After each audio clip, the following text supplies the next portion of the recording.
is a game where offense is the byword. Absolutely. The field's only 50 yards long, so when you throw a long pass, you got a touchdown instead of a long gain.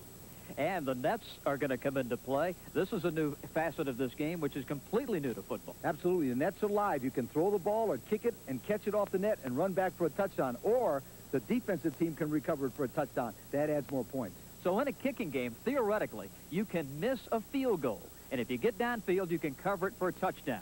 We should see a lot of points going up on that board. Absolutely. There's no punts in this league, so therefore there's a lot of chances for field goals. And they hope to make a lot of them. That adds 3 points every time. The skill people certainly come into play, and the biggest of them all may be a scrambling quarterback. The quarterback's got to be quick. He's got to throw the ball. Everything happens so fast in this small. It's like playing football on a postage stamp. Another factor is the return man. Usually you try to get good field position in the outdoor game, but here indoors it's doubly important. Especially since the ball comes off the net and it's live. They got a guy number 1, Smith, for Chicago, and it's Dynamite, 5'6". For Denver, they've got a brand-new quarterback, Stuart Mitchell, just out of college in Cornell, and Mike Holt, who played at South Carolina, will be the starting quarterback for Chicago. It should be an interesting affair, a lot of points, and we're excited about it. Coming up at 9 tonight right here on ESPN. All right, Bob and Lee, thank you very much. You're going to be the answers to trivia questions in the 90s. The year 2000, people will want to know who did it. Corso and Rathbun did it. And it was the Bruisers and the Dynamite. That's right, with a kid for the Bruisers that was Dynamite. As Lee said.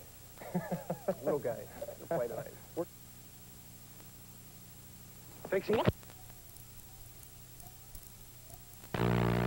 Indoor professional football traces its roots to the 1932 NFL championship game here in Chicago at Chicago Stadium as the Bears the 19th Garden on a grass. The Fighting Irish met the College All-Stars. And tonight, football again moves to the great indoors, this time with a new twist. It's arena football, and it's next on ESPN.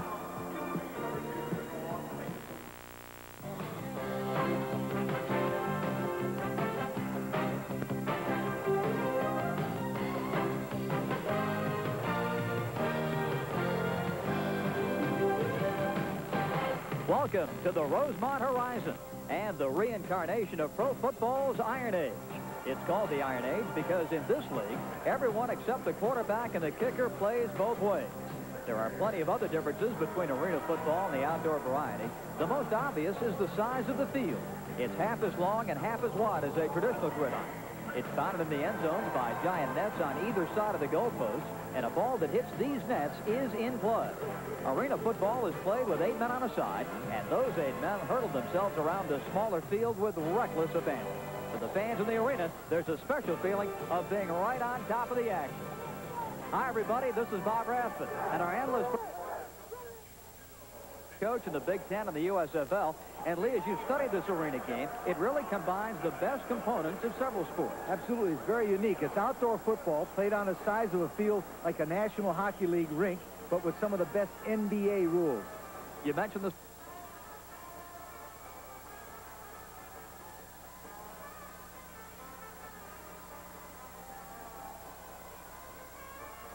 That's very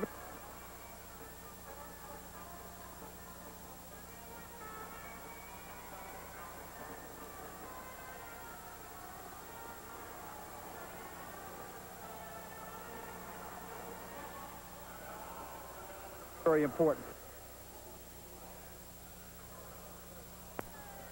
Very important in winning this game. And then obviously if there's a lot of field goals, there's a lot of returns, and Reggie Smith, number 1 of Chicago, could be the most dynamic player in the whole league. Last night in Pittsburgh, arena football made its debut with the homestanding Pittsburgh Gladiators. And it should be repeated several times in arena football. Lee Corso explains when we come back. Now here's a kick by Larson. It is high enough. It is wide to the right. It comes off the net. It's touched by one of the commandos. It's a free ball. Who's going to get it? It's still loose. And the Gladiators have the football. They've jumped on it for a touchdown.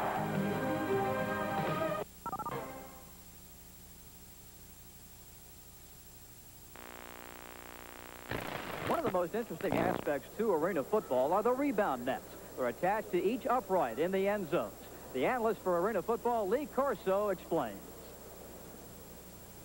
Okay, it's the opening kickoff arena football. If the ball comes to me, I can take it and return it normally. If the ball is kicked to me and it goes over my head and hits the net, the ball is live, I can catch it and take off with it. If it goes over my head, hits the net, and is live, they could get it. Now, let's try one of those.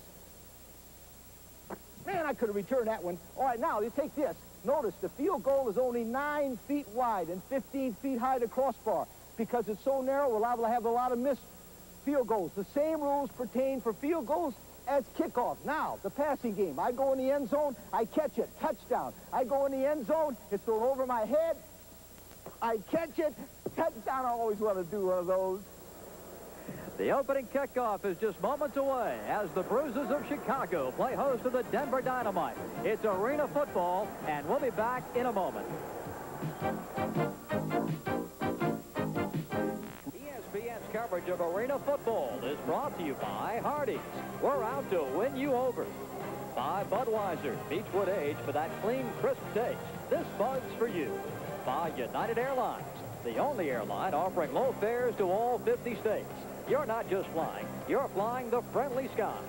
And by USA Wet, the sports drink with less sodium and more potassium. It's hard-working refreshment. The Rosemont Horizon in suburban Chicago. And you're looking at Nick Mickemeyer, number 20 for the Bruisers. He'll be kicking off for Chicago. And back deep for Denver is Chris Brewer, standing in his own end zone. He's the deepest man there. Arena football on ESPN. And Mickemeyer is running. Here's the opening kickoff. And it is into the nets and playable. It's a live ball and will be returned by Denver. Chris Brewer, he's at the 5. Runs into his own man, cuts back, cuts over the 5, and gets out to the 7, and we are underway. One of the key men in arena football is the quarterback. And there's the starter for Denver, just out of Cornell, 6'3", 205 pounds, Stuart Mitchell. He'll lead the Dynamite up to the line of scrimmage.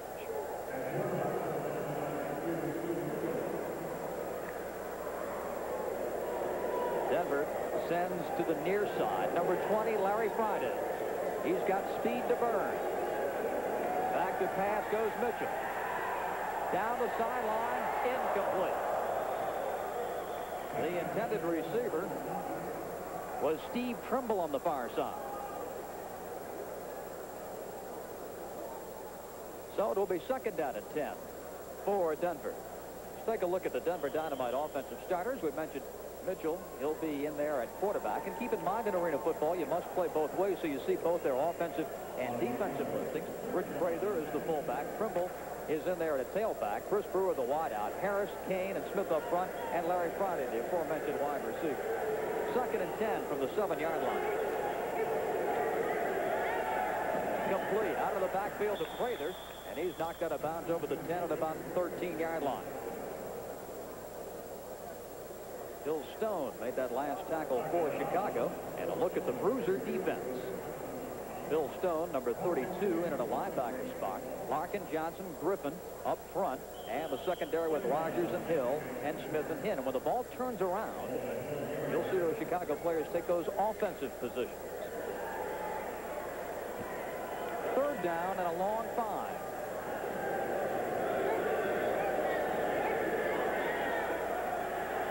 It's complete. And a tackle made at the 14-yard line. Brewer made the reception, and the Bruiser defense was there to set up 4th down. Now, Lee Corso, the kicking game comes into play. Absolutely. Since there's no punt allowed, they will now try a field goal. And remember, we said at the top of the show, if the ball hits that net, the guy can return it. Watch number 1, Reggie Smith. He could be the most exciting player in this league, and he's back there to get this field goal attempt right now. There you see the ruling on the field goals. If it hits off the net, it is a live ball and in play. We'll see what happens here as Smith goes deep. And he's back there along with Terry. The place kicker is Monty Cohen out of California, Pennsylvania. Here's the kick. It's sailing wide to the right. It's off the net. Smith tries to pick it up in the end zone. Tries to get out of traffic. Keeps going. Gets it out to the goal line. And it will come out to the 5-yard line. So no score, a running clock here in arena football, and 12 minutes and 14 seconds remain in the opening period. And the quarterback for the Chicago Bruisers out of the University of South Carolina, number 10, Mike Hold.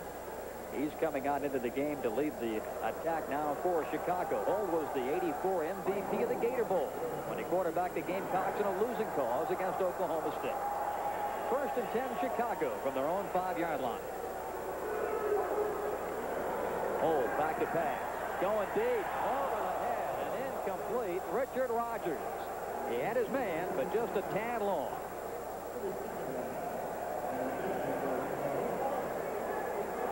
Rogers out of Cal Berkeley, 25 years old.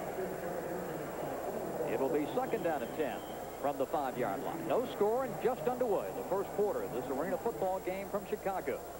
Last night, Pittsburgh beat Washington by 2, 48-46. And now the second game as Mike Hold leads them up.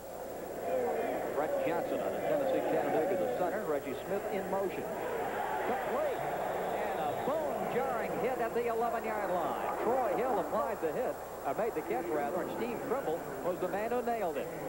Well, it's a great play by Steve Trimble from Maryland. The quarterback Hold will stop back and hit a quick hitch pass. Now watch, this is a timing play. He'll go back, call it 1, 2, throw the ball quick, but watch number 40. Boom. He knocks him down real quick. He makes sure that he knows he'll be there the next time, too. The ball out to the 12-yard line. 3rd and 3. In motion goes Rogers. Handoff. And the fullback Bill Stone carries it for a couple of yards. It's going to be 4th and about 2.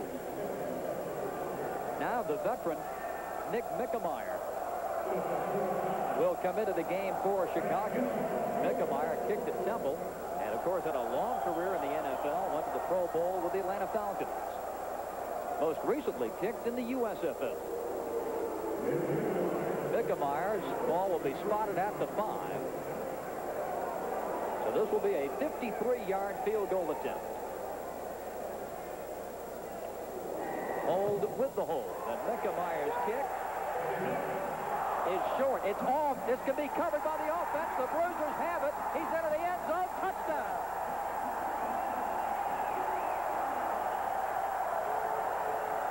Dean Griffin, number 42, covers it for a Chicago touchdown. And the Bruisers lead 6-0. One of the wacky aspects of this game, Lee Corso, a missed field goal turns into a touchdown. Well, that's exactly what we talked about at the top of the show, that this ball is live. Now watch. If it's kicked over his head, it's a lot easier to say it's easy to catch that ball. But now it hits the ground, it's live, and boy, Griffin makes a great play and gets into the end zone before they can get him. Remember, this is one of the aspects of the game that we think is going to make it wonderful. We see the official there in the replay showing touchdown, but no points have gone up on the board. 9:57 to play in the opening quarter. And now they are saying it is no touchdown, although the linesman clearly gave the touchdown signal. What happens there, one of the offensive men or defensive men touched him, and that makes it down. That's what happened. He touched him while he was going in. So it is 1st and goal and still no score. But Chicago inside the 5-yard line as Mike Hold brings him up. Reggie Smith, number 1, a setback, and 32, Bill Stone, goes in motion. Hold will keep it and wiggles his way down to the 1-yard line.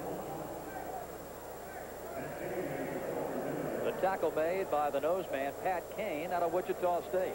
You notice that time they had a little different formation. They had most of the men bunched up. That's one of the variations you can have down the go. There's Tim Markin, the head coach, giving them the signal saying, get it in there, move them off the line. Chicago trying to put points on the board. It looked like they had a score a moment ago, but now they're trying to punch it in. Mike Hold, the quarterback, calling out the signal. Hold throws wide open. There's the touchdown to Richard Rogers. Chicago leads 6-0.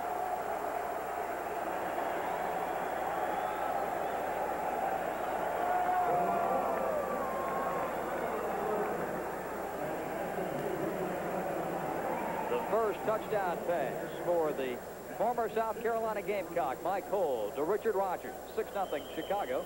And the Bruisers now will try for the point after. And it's going to be Nick Mickemeyer to come in and kick it. The Ball placed down at the 5-yard line. So Mickemeyer will kick from the 12.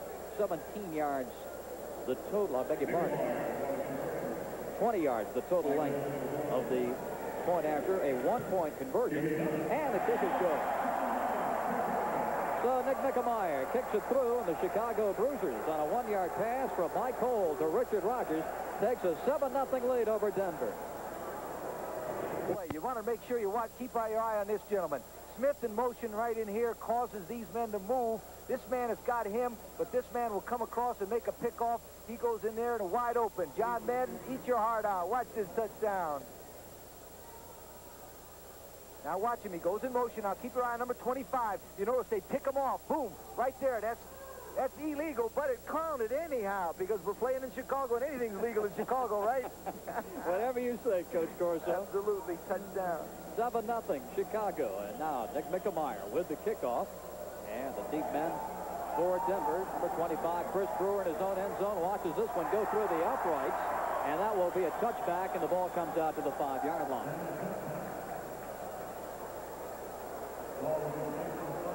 So the Denver Dynamite with their first opportunity.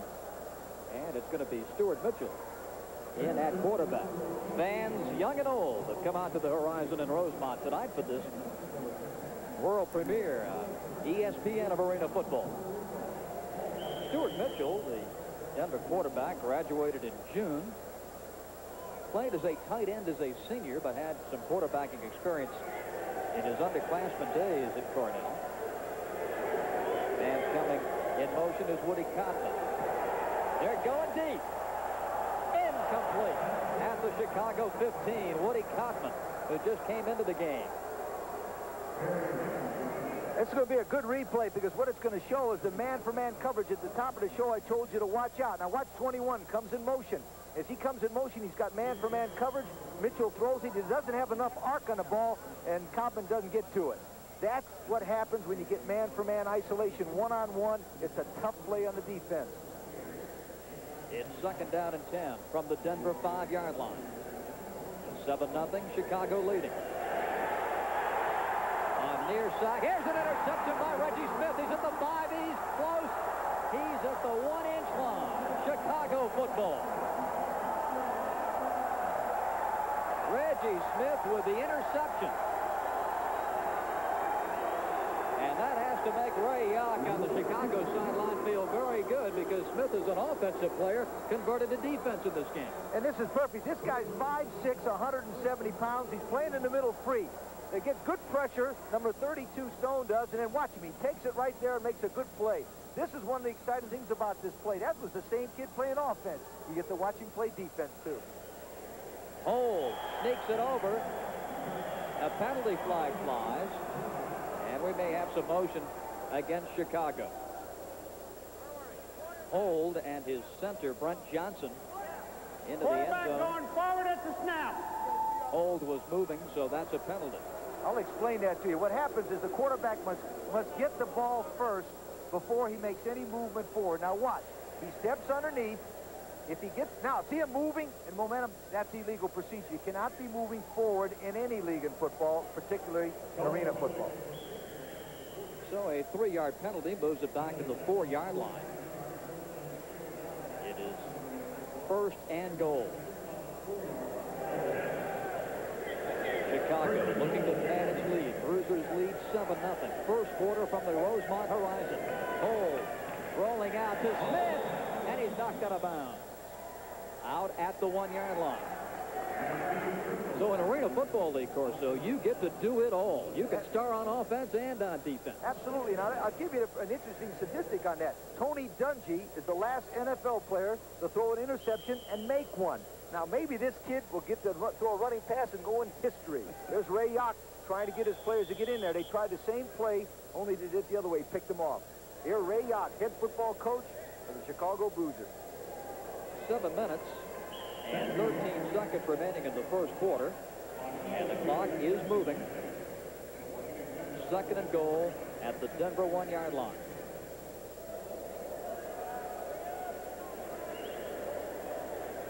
Hold at quarterback. Stone moves out to a wing left side along with Rogers as a wideout. And now whistles are being blown and plays being held up here. Chicago has taken a timeout. There's a timeout on the field, and we'll return to the horizon in just a moment. Chicago. The Bruisers lead 7-0 here, and the Bruisers are preparing to come up to the line of scrimmage, and the Bruiser players want this crowd to make some noise, and the crowd has responded. Here's the clock. It is a running clock until the last minute of each half, stopping briefly for penalties and scoring plays.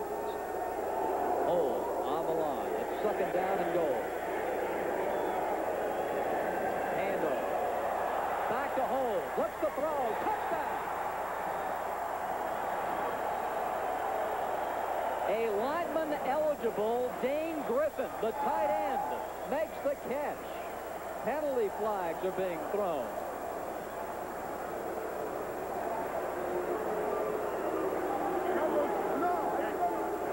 And it looks to be going against Chicago. Ineligible downfield, number 60. Dane Griffin caught the pass. He's eligible. All right, let me watch. I want to show you on this telescrator how this works. This man, number 32, went in motion. As he goes in motion, he will go block in there. It's supposed to be a running play.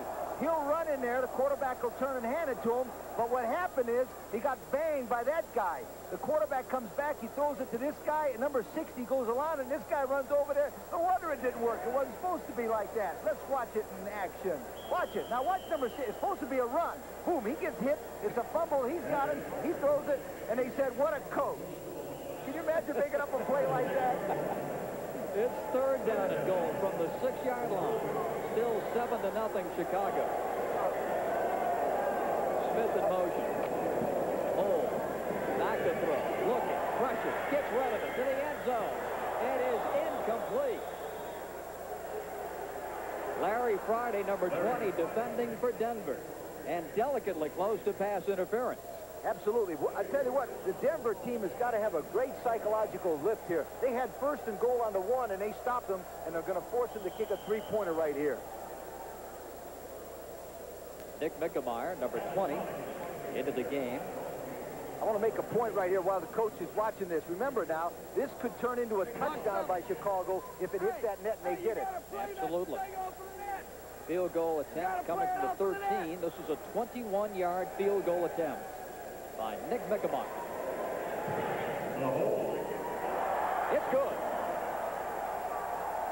Chicago adds 3 more. Nick Mickemeyer with a 21-yarder.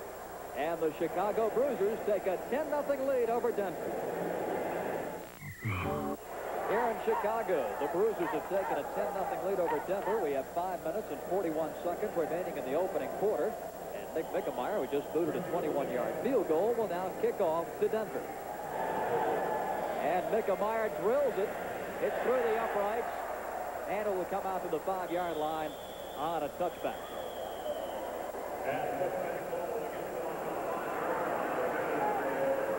So the Chicago Bruisers with this 10-0 lead. Now the players will play defense. Denver gets to try it on offense. And Stuart Mitchell, the quarterback. Mickemeyer just kicked what would have been a 58-yard field goal. Had it counted to look at the differences between arena football and the NFL. A much smaller shot, but Mickemeyer's been perfect tonight. 1st and 10 from the Denver 5-yard line. And Mitchell looking to throw. And it's incomplete at the 12-yard line. Intended for Steve Trimble. Couldn't handle it. And an incomplete pass, and it's going to be 2nd down and 10. Well, Mike McCurry and a little extracurricular activity up front. And Lee Corso, that's one of the things we had talked about. Some of these one-on-one matchups, you've got the nose guard in the center butting heads all night long. The secret about this is you can hit the guy on offense and turn around and hit him on defense. That'd be a lot of fun. The only problem is if the guy was tougher than you couldn't hide. 2nd and 10 from the 5.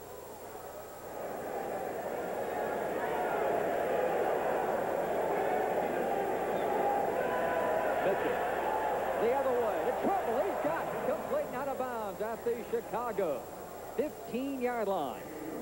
Trimble, who dropped that pass just moments ago, comes back to pick up the reception from Stuart Mitchell on a crossing pattern. Now, this is man-for-man coverage. Watch number 25. As he goes in motion, he's got the guy man-for-man. Now he covers number 40 because he broke in front of him, but he can never do it. Good concentration there. Good concentration by Trimble. Remember, that's the same gentleman that missed the one in the right-hand flat, so don't give up on him. Good play by Trimble. 30-yard pass play. Moves it down inside the 15. First and 10 for Denver. Rich Prather is the fullback. Mitchell looking to run. He's at the 10. And Mitchell down to the 7-yard line. Troy Hill came up to defend for Chicago. As you mentioned, Lee, this really is a quarterback's game. Absolutely. And this Stuart Mitchell is big. He's 6'3", 205. And in the pregame moment, when we went down to look at him, he's very, very big in the legs. He's a good-looking athlete. Second down and just about 2 yards to go. Wideouts to the far side, and that's Gary Mullen and Steve Trimble. Back to pass goes Mitchell. He's got some daylight, so runs for the first down inside the 5-yard line at the 4. Brent Johnson, the nose man, made the tackle. Mitchell is doing exactly what you need to do against this defense. As he's moving everybody out in front of him, he's breaking containment, and he's such a good runner, he's making the big play. The Denver Dynamite. Stuart Mitchell at the helm, and you see what he's done on the ground so far in this game. Denver looking for its first points. It is 10-0 Chicago, and 3 minutes to go in the first quarter. First and goal. Mitchell throwing. Incomplete in the end zone. Trimble, the intended receiver. A good coverage that time for Chicago. Moving in there, Richard Rogers, number 25, got a hand in the way. Yeah, if you see that time, but you couldn't see it on the film, but what happened on Mitchell's fall, he threw that ball too low. He had him wide open, and he tried to gun it a little bit too hard, and then automatically when you throw hard, the ball goes down on you. They might come back with that same kind of action. Look for him to flood to the right here again. Second down and goal from the 4.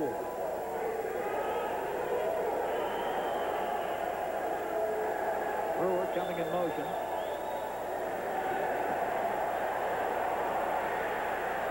Incomplete. Tried to throw back to Trimble in the end zone. Hill defending. And you're never going to believe who deflected this pass. 5'6", Reggie Smith is the defensive hero of the game so far. Now Mitchell will roll to his right. Now watch him. It's good man-for-man coverage. But watch in the middle of your picture, number 1 sitting there, sneaking around. He popped up. He's only 5'6". You didn't see him. See that play? Great play by Reggie Smith, number 1. 29-year-old Reggie Smith out of NC Central. Third and goal. To Trimble. And he is hit at the 1-yard line. Oh, you know they love that hard hitting here in Chicago. Oh, that's it. It's a Chicago Bears style. Now the coach has got a real big decision now. Is he going to go for 3 or is he going to go for 1? I'd say he'd go for the touchdown. What do you think? I'll agree with you. Go for it, coach. It's easy to say up here. Clock continues to move. We're down to 1:10 to go in the first quarter. Chicago leading 10-0. Tim Markham, head coach of the Denver Dynamite. And his assistants on the Denver sideline. There's Tim. Let's see what he's got up his sleeve here on 4th and goal from the 1-yard line.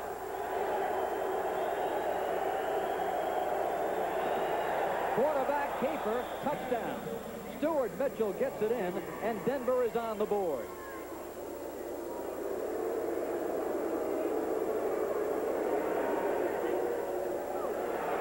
No. Now watch the quarterback. It's an option play. He sends the motion one way. He's option on McCurry, number 60, and he goes in. He's such a big, strong player that he's got enough ability. Look at the size of that quarterback. There he is. He's got a degree in business management, so he's obviously a fine student athlete. At a prestigious university indeed. Cornell. Marty Coyne is into the game. Coyne after touchdown. Mitchell is the holder. And Reggie Smith jumps back onside. Here's the snap. And the kick. No good. And the play is dead. The play is dead. We should point out that on the extra point, if the kick hits the net or the support, the ball is dead immediately. So Denver is on the board. And it's now Chicago 10 and the Denver Dynamite 6. Playing that drive from Mitchell and Trimble. And then the quarterback, Stuart Mitchell, took it in from a yard away. Denver's on the board. It's Chicago 10 and Denver 6 with 42 seconds remaining in the quarter. Reggie Smith, number 1, the deep man for Chicago. And Marty Coyne is ready to go. Here's the kick. Reggie Smith will take this one on the fly. Nope, it is out of bounds. So Reggie Smith elected it to go out of bounds. And No, out of bounds. We're going to... And the rule on this, 3 yards from the spot where the ball went out of bounds. So you see the officials marking where they think the ball went out of bounds. Now they'll check. And from this point should spot the ball, and they do. And it's out to the 15. Mike Holt, the quarterback for Chicago so far, 3 for 5 and a touchdown pass. And 10 yards. Mike Holt, of Pittsburgh, had a big night last night. 3 touchdown passes in Pittsburgh's 2-point win, 48-46 over Washington.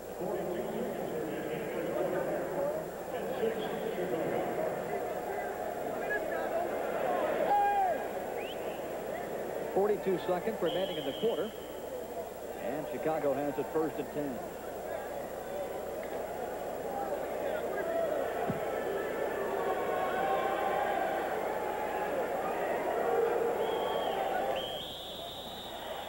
Flags and whistles. Okay, where's the ball? We got a ball here? The clock shows 32 seconds remaining in the quarter. And let's listen in for the penalty. First down. What he said was a procedure called Eric Larkin, number 65, University of Miami. The left guard jumped offside, moved before the ball was snapped. Illegal procedure. 1st and 13. Rodgers in motion. Hold, back to pass. Pump fake. They're going to go deep. Rodgers, incomplete. Boy, that's an exciting play. Going long.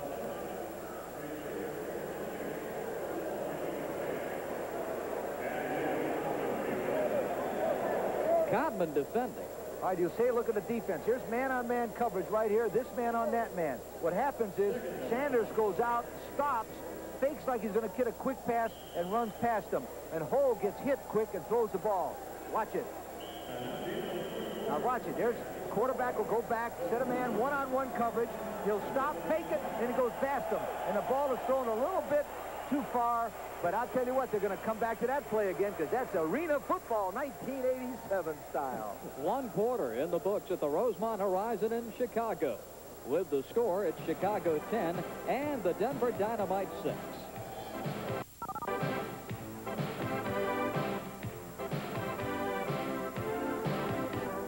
One of the interesting aspects of arena football is how close the fans are to the action. Boy, Lee Corso, I'll tell you, they were right on top of it. Yeah, I'm glad I'm not coaching in this league. The guys could really tell you something from that sideline, couldn't they? All sorts of play calls on the sideline. Mike Holt, the quarterback for Chicago.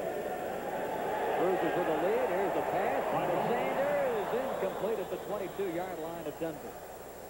They went deep to Kenny just before the end of the quarter. Woody Cotman from Emporia State was defending, number 21. Now you watch number 21 here play man-on-man defense. Hold a roller to his left. Now watch this. This is a great play of turning your shoulders. See, he turns his shoulders and throws. But on the snap, on the jump, Cobman rips the ball down. Cobman is from Emporia State, 5'10" and 170 pounds.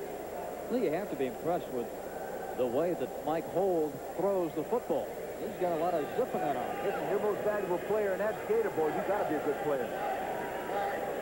Going in motion is Rodgers. Hold the pass. He's sacked. Inside the 10, back at the 8-yard line. The sack made by big number 65, John Norris, out of American International College. On this low-level replay, you're going to see Norris beat his man physically. The reason why he beat him is, number one, they had good pass defense. Watch, you want to throw the ball, but the defensive secondary, you own that sack, belongs to the secondary, not necessarily Norris. So it is 4th down, and Nickemeyer will attempt a field goal from his own goal line. 58-yard attempt. Not long enough. Will be returned. And bringing it up is Taylor at the 5, 10, 15. Penalty flags fly as Taylor goes out of bounds at the 17-yard line, and a face mask penalty will be called.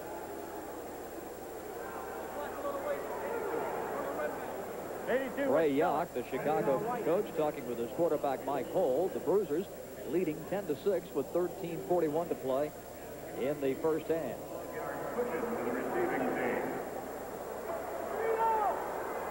I think we had a clip as well as a face mask. We had two penalties. Now, Ray Yock has been a great football coach for many years as the coach of the Bruisers there.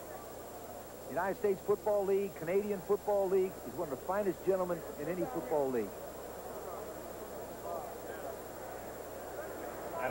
Legal box on the receiving team. Half the distance penalty. 1st and 10. 1st and 10 from the Denver 6-yard line. Stuart Mitchell still in the ball game at quarterback. The Denver backup quarterback is Marty Morningway, who's not seen any action so far in this game. Well, Denver has it. Now 1st and 10. Mitchell, he'll hand off and a running play. And that goes to the fullback. And bringing it out of there. Gets jostling there as Brewer gets off the bottom of the pile. Bob, you'll notice most of the running plays they'll use will either be quick trap plays up the middle or the option play. The reason why they run it up in the middle every once in a while is to keep those defensive linemen honest so they don't rush the passer.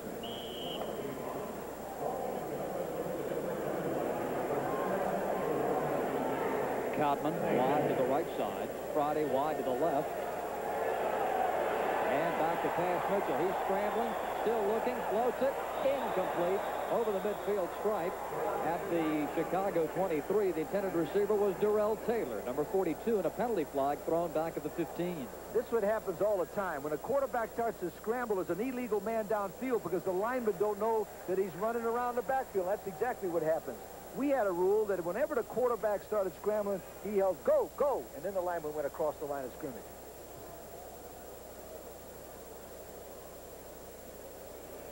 So the penalty to be marked off here. 12:31 to go in the second quarter, and a Chicago lead of 10-6.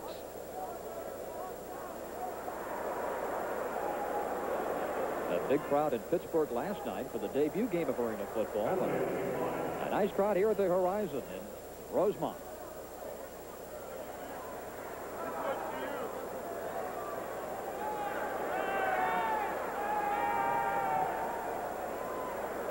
Now the penalty has been marked back to the 6-yard line. And there's a look at the arena football made by the Wilson Sporting Goods.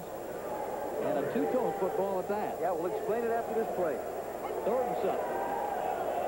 Mitchell throwing, lobs it high, looking deep for Friday. Right through his hands and incomplete. Larry Friday had 6 points all the way and couldn't hang on. On the replay, you'll see Friday, number 20, who's 6'4", 215 pounds, on the top of your picture, make a little fake, and he just outruns the defender. Now, Friday should look that ball into his hands, but see him take his eye off the football. Never, ever take your eye off the football. Mentioned in that football is half the United States Football League, half National Football League. That's the only thing those two group of people ever got together on is the arena football. Can you imagine? They spent all that money suing each other. They name a ball after them. Marty Coyne in the kick for Denver. Field goal attempt from his own goal line. Fumbled snap. Mitchell has to run it. And can get out to the 11-yard line. And Chicago takes over there, and another penalty flag flies. I think what you'll find here is that they call spearing. Now, spearing is when a defensive man puts his helmet into an offensive man who's going down. And I think you'll watch this. This is the most dangerous play in football for an offensive runner. And the penalty for a personal Number foul. 21 on the black team after the ball was dead out of bounds. Troy Hill of Chicago, the man who committed the personal foul.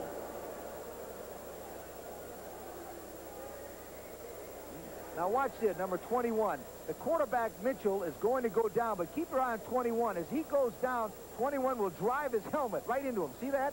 That's called spearing. That is absolutely the most difficult thing for an offensive runner to have. And there's no place in the game of football for that. But what happens is a guy sometimes gets so enthusiastic and wants to hit the guy, you know, he just goes after him. It's not done in a blatant way, but it is a very dangerous play. 10-6 Chicago. So Denver will go on defense now. The ball back to the 20-yard line. And the quarterback, number 2, Stuart Mitchell, is still out there thinking that Denver should have the football. Now, I can explain that. That penalty was after the man was down, so therefore the ball had already changed hands. That's why the Chicago team's got the ball. 1st and 10, Bruisers at the Denver 20-yard line. Mike Cole back to pass. He's looking over the middle. Touchdown, Reggie Smith. Oh, incomplete. He dropped the ball.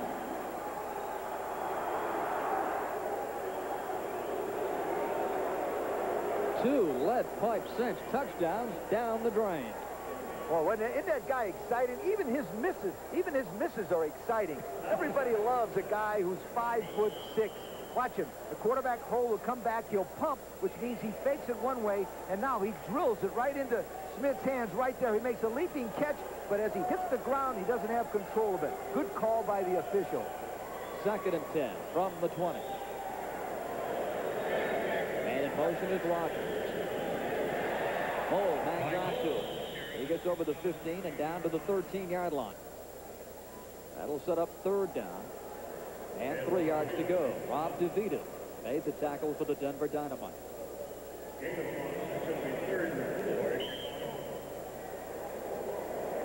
Mike Cole, the quarterback for Chicago, came to national prominence on the college scene back in '84. And Alan Mitchell combined to quarterback South Carolina to a 10-2 record, the school's best, in a Gator Bowl appearance. Rodgers in motion. Ball throwing. It's complete. Sanders on the near side. And he's inside the 5 and down to the 3-yard line.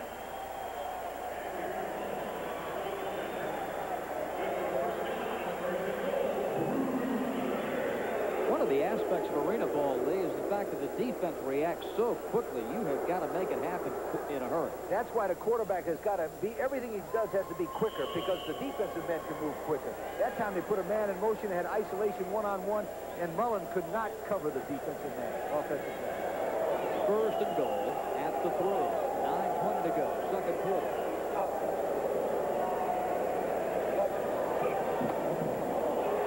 Oh, throws to the end zone, wide open, touchdown. Richard Rodgers makes the catch in the end zone, and the Bruisers take a 16-6 lead.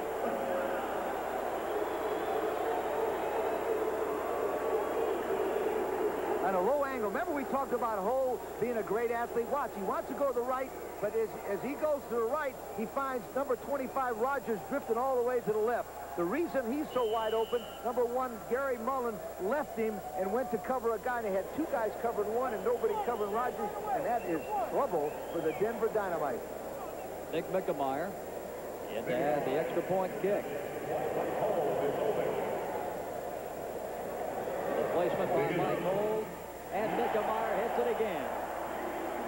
Diamond on the field. 9:08 to go in the first half. It is now Chicago 17 and Denver 6.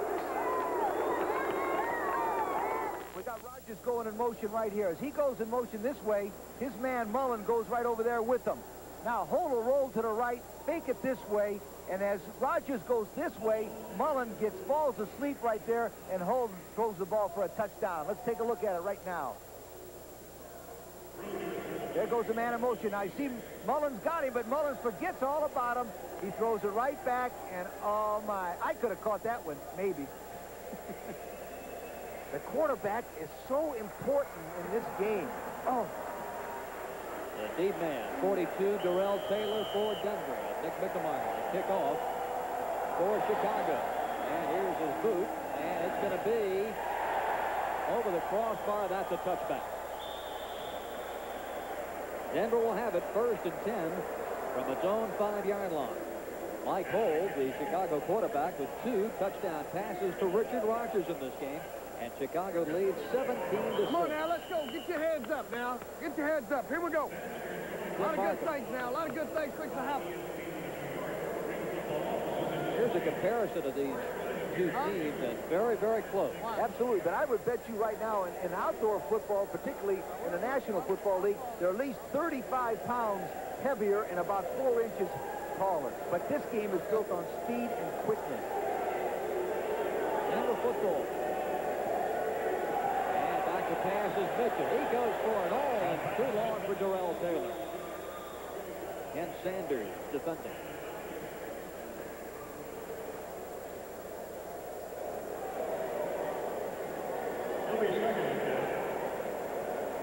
Darrell Taylor out of Lincoln University.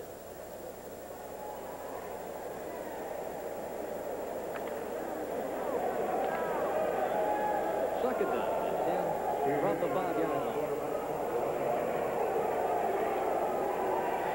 And a touch pass and gets it out to Prater, the fullback, and Rich takes it out of bounds. And they'll mark the ball just shy of the 20 at the 18.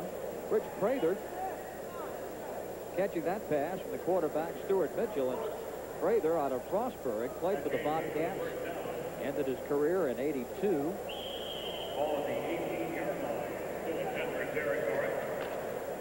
First down and 10 for Denver.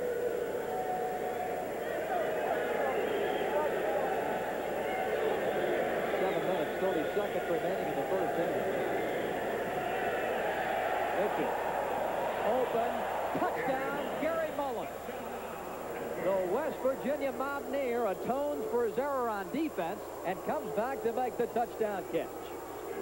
Isn't that beautiful to see a guy have a man score a touchdown on him and come back and burn him, and now he says we're even. Now the coach is telling right now, Tim Markin, that we're going for 2. Remember, that's one of the rules in arena football. You can go for 2 with a run and or pass, and that's what they're going to do right now.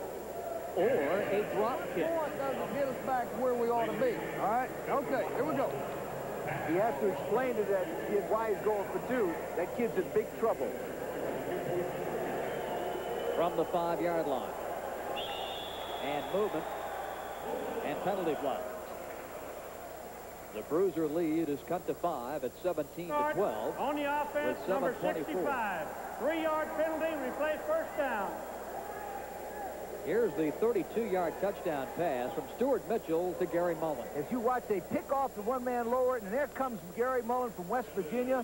I tell you what, that was a great play, and I know how happy he is to get that one right there from West Virginia. 5'11", 170 pounds. Mullen is wide to the right. They're going to throw incomplete.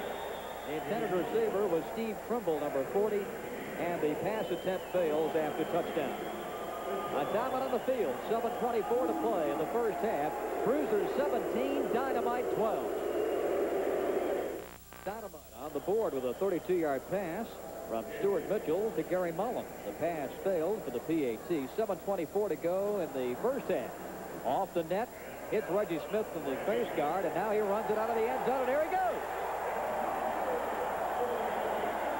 And Smith gets it all the way out to the 19-yard line.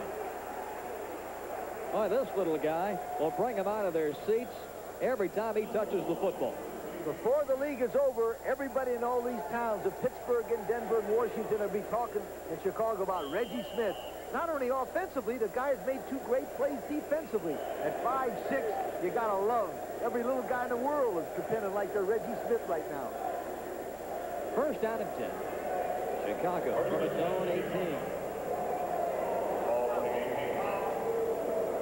In motion goes Steve Finch.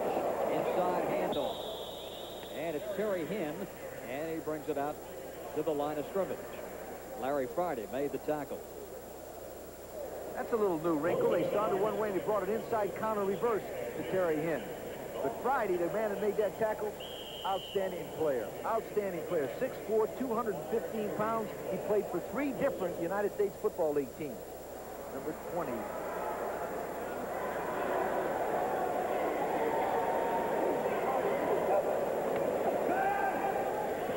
Complete at midfield. making the grab is Kenny Sanders. Look at that guy right there. You know who he is? That's the first substitution official in the history of football. He's an observer. Okay? See him? He's checking the coach to make sure he doesn't put guys in who shouldn't be in there, right? Dead stay. All press. All press. Look at him right there. Made national television. You must play 2 series, offensive and defensive, before you are allowed to come out of the game. And that's why they have to have a substitution observer to make sure the coaches don't make any mistakes. Not that they would do it on purpose, mind you. Oh, no. Oh, no. Never would a coach slip in a fresh player. Absolutely. Never. Especially in arena football. They're going to ask for a measurement here on 3rd down. This is the first measurement in the history of arena football television, isn't it? Let's see how they do it. It's their big chance on national television. So the Chicago chain gang comes out here, and they'll stretch them out to see what happens. And it is shy.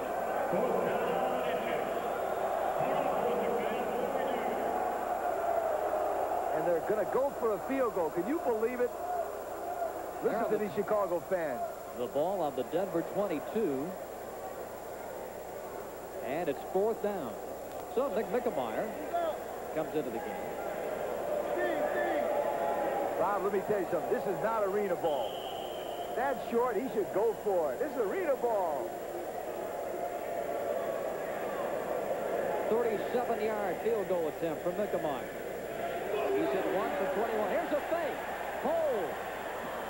He is stopped short. The Dynamite reacting very quickly. They had them all packed in there. Oh, let me tell you something. As a coach, and I don't want to be criticism of the coach, but if you're going to go 4th and an inch, you don't mess around with running a fake field goal option. I promise you. You get the quarterback and he falls forward.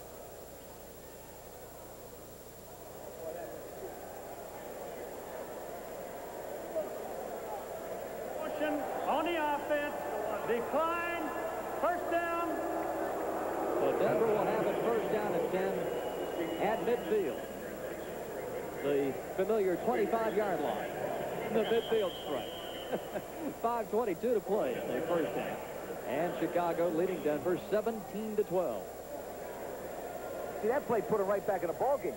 If he goes for it, he's still got the football moving it down. But this guy, now that Denver team's got a chance to go up and score and go ahead of them. Could change the whole ball game, one play like that. Larry Friday coming wide to the near side. And going in motion is Cotman. Here's an inside handoff and just a little bit of running room in there that time for Brewer. First Brewer for Denver.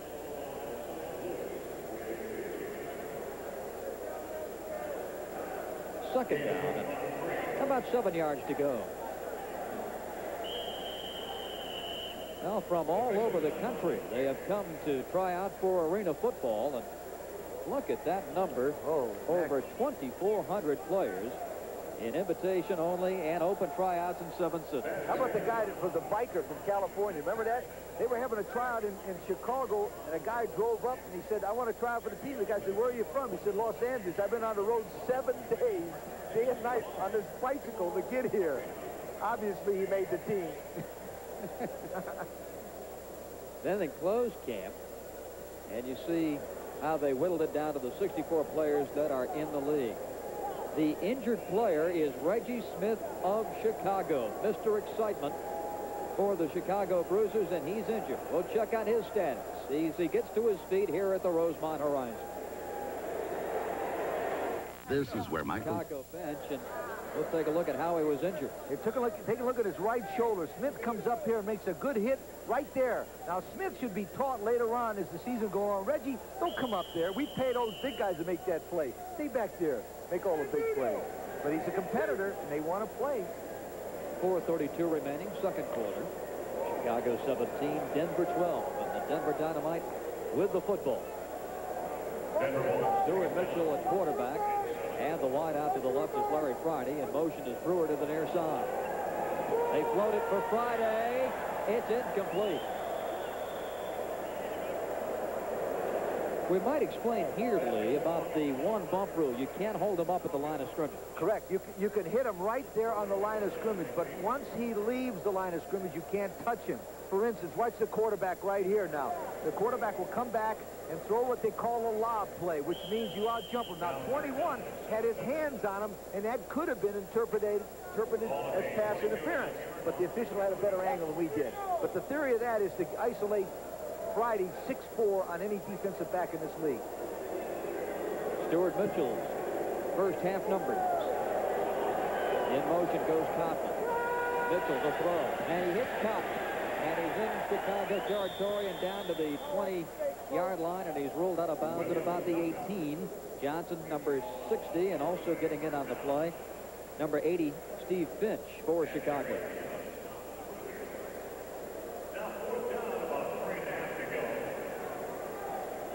The clock continues to move. 3 minutes and 5 seconds left in the second quarter. Chicago leading 17-12.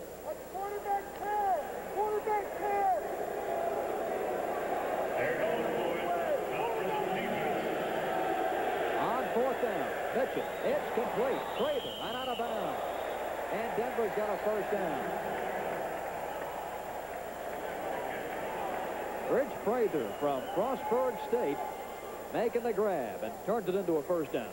And arena football is tough on everybody. There's Mitchell, the Prather, and watch the photographer right here. You don't get paid enough to sit down there. Boom.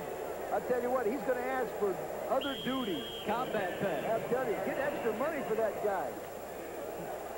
2:20 left in the half. Denver driving. A touchdown puts him on top. Cockman in motion.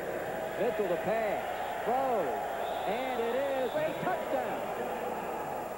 Making the grab, Chris Brewer, and the Denver Dynamite, for the first time tonight, takes the lead.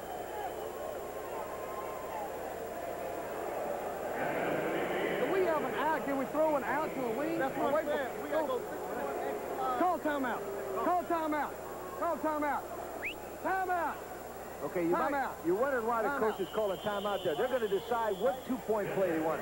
They're going to, those three guys are going to get together and go for two. Now, what happened on this play, if you'll watch this one, you'll see the guy, number 5, he come right back in there. Watch the quarterback roll out to his left and stop and throw the ball to this man across in this area. Now, take a look at it. The man goes in motion. There he goes. Gets him isolated one-on-one, and here comes a guy crossing the middle, gets beat one-on-one, makes a good play. That's a touchdown. That's an excellent play. You got one-on-one coverage, and you can't do that. Remember in the top of the show how tough that is to do? Now, let me tell you something. The key play in this game so far is when Chicago did not go for fourth down with a normal play and faked it and gave Denver the momentum. Correct? Did I tell you that? It's now 18-17. And now head coach Tim Markham and his staff have decided on the two-point play to run. Cotton is into the game, and now Mitchell confers with the referee. They'll have it at the 5-yard line. Denver has taken a 1-point lead at 18-17. And we have 2:08 to play in the first half. A 12-yard pass play from Mitchell to Chris Brewer, putting Denver on top for the first time. Ray Yock, the Chicago head coach.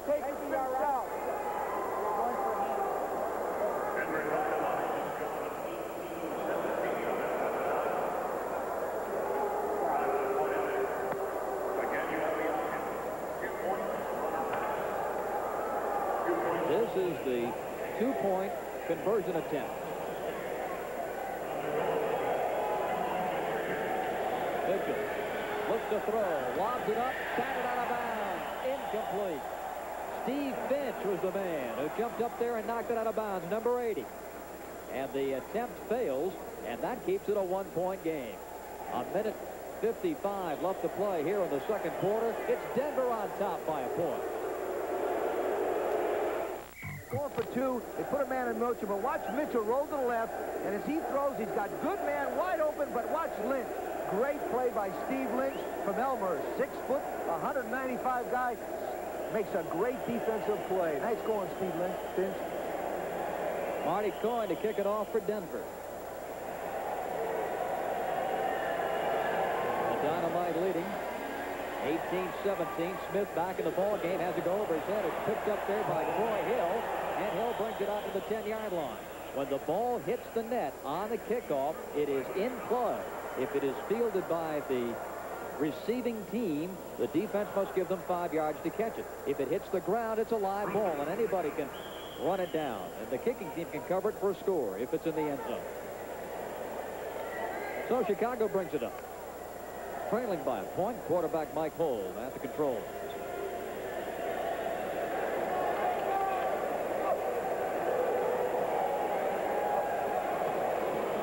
Mike Hold back to pass. He's got daylight. Penalty flags fly to Reggie Smith. He's got it at the Denver 12-yard line, but the penalty to be decided and the flags back at the 15. I think you'll find the defensive had holding there. They were holding on to him, trying to grab him and lasso him like a rodeo. I can't blame him. Oh, the guy is exciting, isn't he? LD. It'll be defensive holding, and they'll decline it. So Chicago will have it 1st and 10 from the 13. We have a hold on the defense. Penalty is declined. 1st down. Okay, Hold will roll out to the right. Now remember the one thing we talked about, a scrambling quarterback. Watch, he looks, he scrambles, and when you scramble, you open up the field, and there is Reggie Smith wide open and makes a good catch. It's good to see that competitive kid back after he hurt his shoulder on defense. Now with 59 seconds remaining in the half, the Chicago Bruisers come to the sidelines here, and the 1-minute warning has been given. So Mike Hold and number 2, Sean Payton, the record-setting quarterback out of Eastern Illinois, confer with head coach Roy Young. Denver leads it 18-17, and 1 minute remaining as they reset the clock here at the Rosemont Horizon. The reason they're doing this is with 1 minute to play before the half, the clock will stop on an incompleted pass and or any other kind of play like that, where it will not during the regular part of the ball game. That's why they give them the 1 minute warning instead of the 2 minute warning in the National Football League. Tim Markham, Hey, who was the we linebacker either coach going of to play San Jill Antonio right at or we ain't going the to play Jill right. That was Jill down there knocked the ball down. You know what I'm talking about, Jill? That other guy? Yeah. I tell you what he's talking about. He's talking about Jill, which is the name of the free safety, and he was playing zone. Right. That's it, Coach. Give it to him. All right. Tim Markham. Chicago, 1st and 10. Hold is hit, gets away. Still scrambling, and he's sacked back in his own territory over the 25 at the Chicago 23. And it was Keith Smith, number 82 out of UTEP. And John Norris in there. Well, that 82 is a good-looking athlete. 6'5", 240 pounds, and an excellent pass receiver. He looks like a great-looking prospect rushing that passer. Played for Bill Young at Texas El Paso. Tight end in college, free agent with the Redskins, Keith Smith. So now it is 2nd down. They spot the ball at the Denver 23. 2nd and 20. Smith in motion. Hold, looking. Still looking. Fakes, runs, stumbles, and gets to the Denver 20-yard line. 30 seconds remaining in the first half. Clock continues to roll.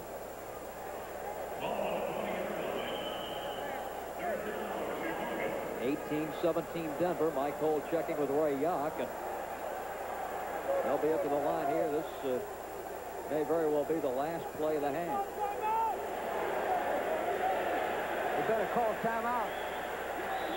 Now, I tell you what, and I'm not being critical of the players and the coaches, but they haven't been practicing long enough in what they call the 2-minute drill, which is now in this league the 1-minute drill. But that was ridiculous. You should have called timeout a long time ago if you're going to call timeout. But they haven't had a chance to practice it. I'll tell you why. That's the last thing you practice as a coach and a team is the 2-minute or 1-minute drill in this case. We should point out, Lee, that these teams have only been together for 1 week. Last week when they played the scrimmage game in Rockford, Illinois, that was really the first time that the fellas have been paired up, 16 to each team.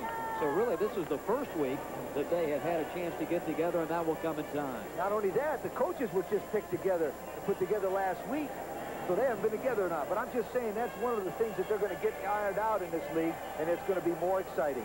Coming up at halftime, we'll be checking in with SportsCenter, and they've got highlights and the latest on the U.S. Open. We'll also be talking with the head coaches, Jim Markham of Denver and Ray Yonk of Chicago, in the first half statistics here. Arena football on ESPN, with Denver coming from behind to take a 1-point lead at this moment, 18-17. But Chicago's got one last shot at it here with 5 seconds to go in the hand. Nick Mickemeyer with a 35-yard field goal attempt. The end zones are 8 yards deep. Kicking from his own 23. Penalty flag.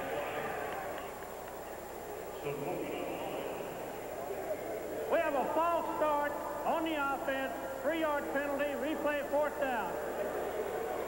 All right, a false start means that number 60, McCurry, got in his position, and then just before the ball was snapped, he moved forward. You can't do as an offensive lineman, but he was drawn that time by number 82, Keith Smith, who went across after him. So that was Smith in a good play more than McCurry in a bad play. So now for Nick Mickemeyer, it is a 38-yard attempt. You see, he hit one from 21 yards earlier in the game. This will give Chicago the lead. Hold with displacement. The kick is off the net and playable. It's loose, rolls out of the end zone, and that's going to be a touchback.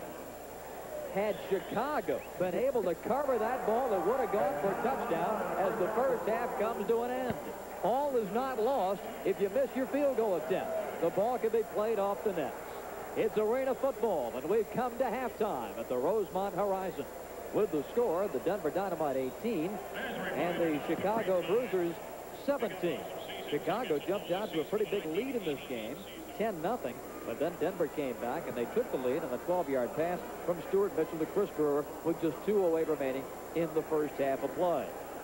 So as the teams head to the locker room, it's the Dynamite 18 and the Chicago Bruisers 17. The head coach of the Chicago Bruisers is Ray Yonk, and Ray, this first half, your ball club seemed to be in control in that opening quarter, but then Denver was able to come back. Well, they were. They did a good job. We seemed to have the momentum, particularly defensively, and we got stopped down there, made a couple penalties, and cost us a touchdown. But Denver's come back pretty good here. We're going to have to really get going in the second half. Okay, thank you, Ray. Good luck in the second half. Okay, thank you.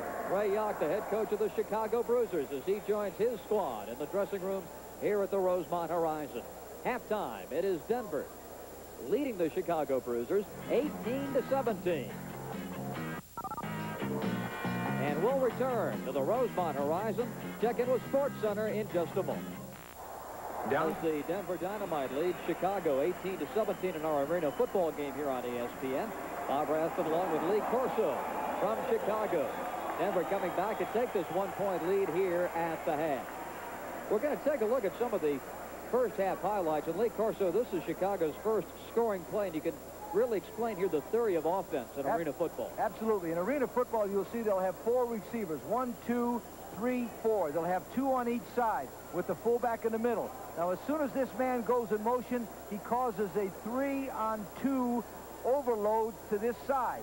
If this man was to go in motion this way, he would cause a 3-on-2 overload to this side. But in this particular play, Smith will come in motion, but watch right here as this man and Smith both pick off that guy and allow Rodgers to be in the flat with Hold hitting him for a touchdown. Now, let's watch that one. As you'll see it, the theory. Now, there goes Smith in motion. As he goes in motion, watch the outside receiver, Hill, and the inside receiver, Smith, both knock off number 20, Friday, and put Rodgers in the end zone for a touchdown. One of 2, Mike Hold to Richard Rodgers touchdown pass plays in the first half. Now, this is a touchdown pass play from Mitchell to Mullen. And what makes this play great is in the previous series, number 1, Mullen was covering a man that got wide open for a touchdown, and the secret to arena football and the beauty of it is Mullen gets to score a touchdown after allowing a touchdown. Great play by Gary Mullen. We've got everything here in the arena football. This is the Hardee's blimp taking its tour around the Rosemont Horizon. They didn't forget a thing.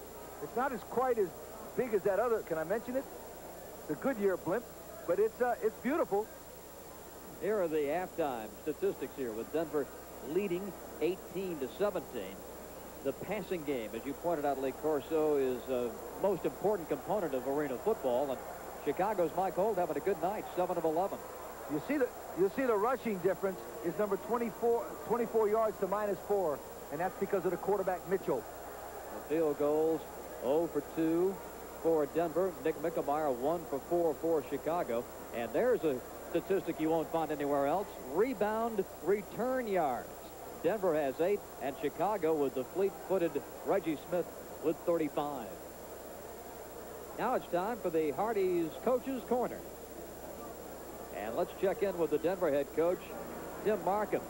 Timmy, this is Bob Rathbun along with Lee Corso upstairs. Your ball club did a nice job coming back in the second quarter. Well, it seems like everything that could happen did happen in that first little bit out there. We missed the ball off of the net.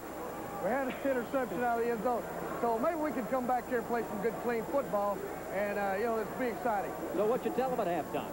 Well, they just say, we've got to play harder, longer. We got to protect our guy. We got to get to theirs. If we do those, we'll win the game. Good luck in the second half. Thank you much. Tim Markham, the head coach of the Denver Dynamite here in the Rosemont Horizon. We're just about set for the kickoff to start the second half. They're on their feet in Chicago for the biggest little guy in arena football.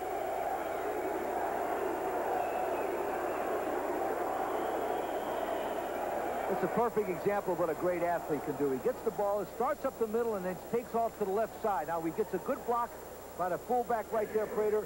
McCurry gets a block, and he breaks right here. It's all natural ability. I said before in the top of the show, this guy could be probably the most impressive guy. And he got a touchdown while we were away. Can you believe that? Mike Holt to Reggie Smith, and Chicago gets the lead right back. Mike Holt with his third touchdown pass of the game.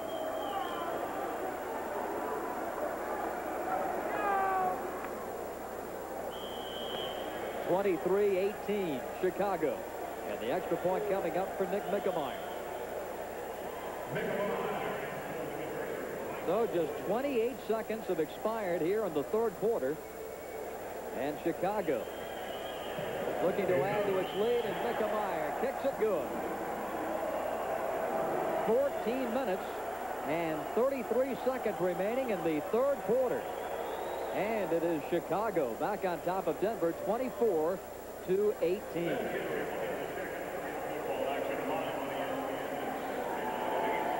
Nick Mickemeyer has kicked a 21-yard field goal.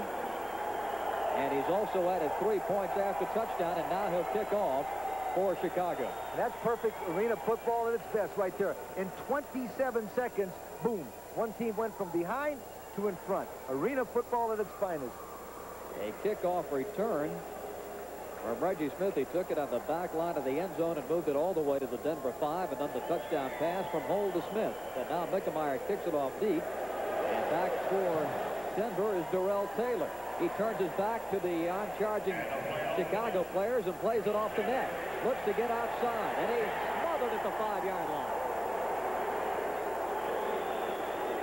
Terry Hinn, number 42, Dave Griffin, Hinn's number 40, the first downfield as they take care of Darrell Taylor. Now Denver has it first down at 10 from their own 6-yard line.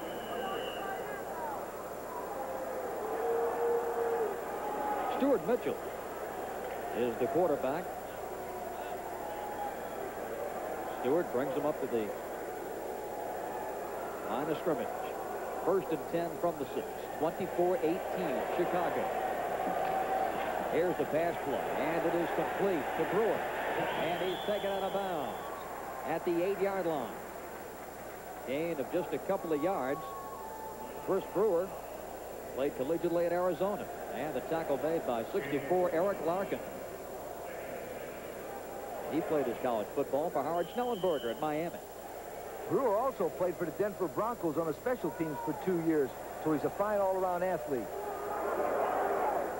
Ray Yock with instructions to his defense. Second down and 8. 13:30 to go in the third quarter. Here's the pass, and it comes to the fullback, Rich Prather, and he's knocked out of bounds. Rich Prather, one of the interesting stories in arena football. He will be inducted into the Frostburg State College Hall of Fame in October, the greatest running back in Bobcat football history at Frostburg, Maryland. I used to coach in Maryland. There was a lot of good football players who went there. Third down and 2. Denver attacking. Godman in motion. Here comes the pass down the sideline to Mullins. He's got it. Penalty flag goes down. Gary Mullins, who caught a touchdown pass in the first half, comes back with a reception inside the Chicago 10-yard line and a penalty flag to boot.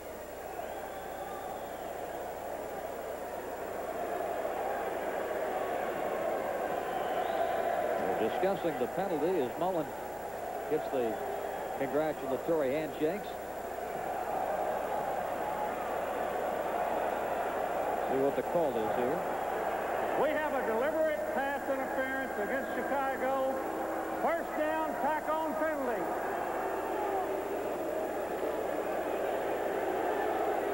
Okay, now we got a shot right here. There's that man, Gary Mullen, and there's that defensive back, Rogers. Now watch, as he comes out there, he makes a break. He's trying to cover him.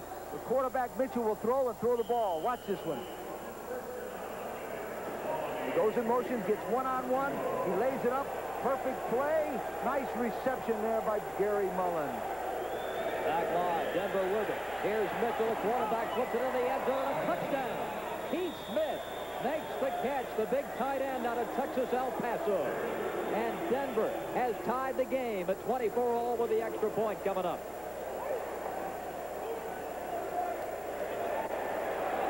Penalty flag has gone down. We have an ineligible downfield, 60 White. 8-yard penalty and loss of down. Okay. Correction, that's a 5-yard penalty and loss of down. So no touchdown.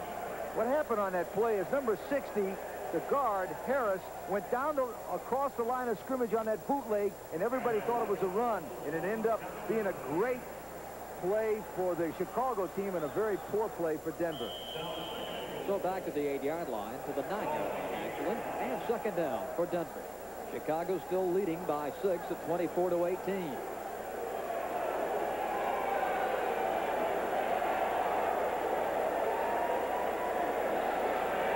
Mitchell looking, throwing to the end zone. Mullins batted away and incomplete.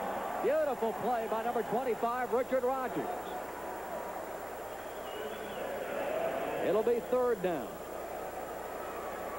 Now we're going to get to watch this one for the end zone. Now watch number 25. He's covering his man for man. He goes across. He jumps right here and makes a great play. Now, I tell you why Rogers is so good. He was a 3-year letterman at the University of California and had 8 pass interceptions while he played for the Cal team. Richard Rogers. Third. Goal from the 9. Mitchell a pass. Throwing. Complete. Touchdown and no signs of any flag. Steve Trimble from Maryland ties it up at 24.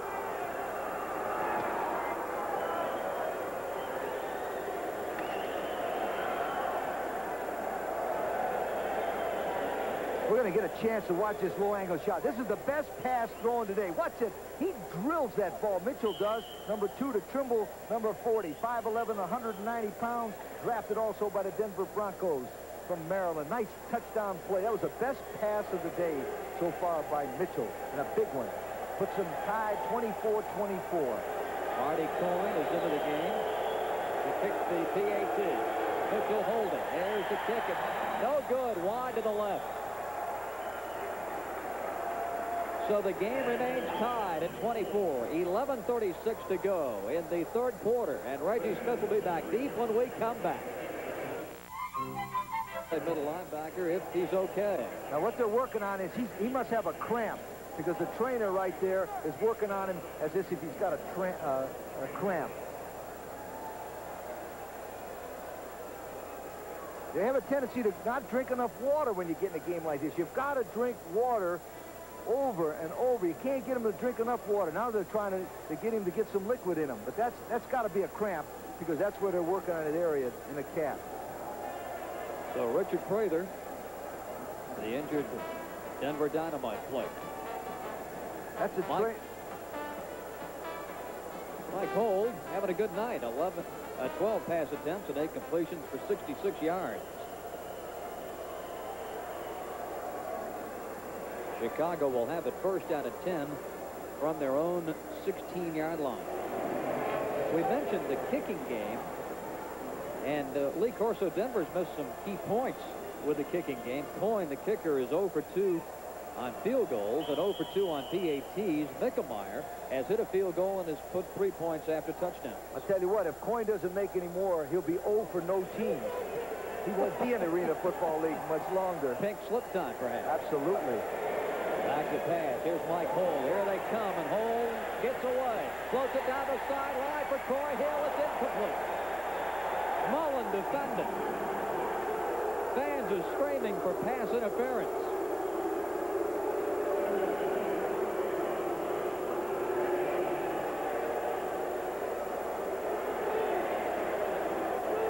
Take another look as Holt unloads. Holt unloads. Now watch this. The reason why they're yelling for pass interference is they think he face guarded him. See that? But that was a good defensive play by Mullen on Hill. He get up really high. I'm really impressed with the West Virginia player, Gary Mullen. He plays bigger than 5'11", 170 pounds. Second down at 10. Holt throwing. Got it down at the line of scrimmage.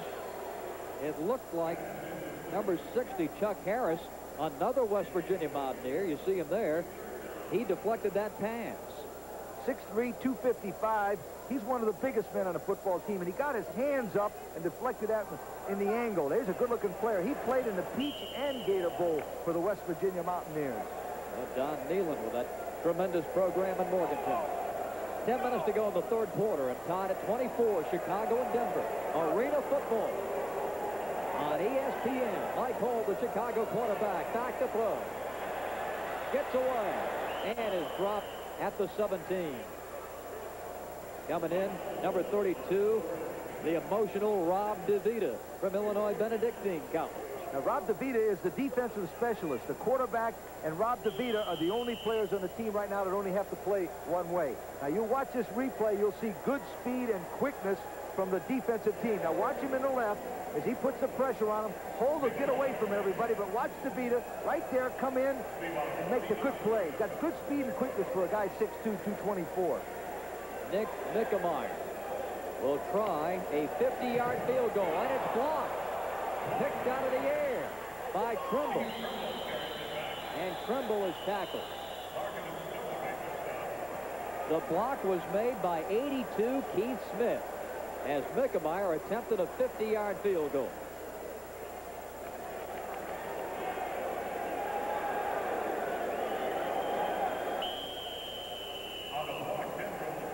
So Denver in a tie game with 9:15 to go. The clock running here in the third quarter.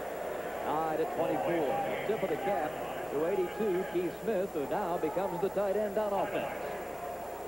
Well, you've got to be in shape to play this game. No rest for the weary. Pressure. And incomplete. That time, number 32, Bill Stone for Chicago, put the heat on Mitchell. Stone came up the middle and blitzed on a quarterback, but that fullback was wide open.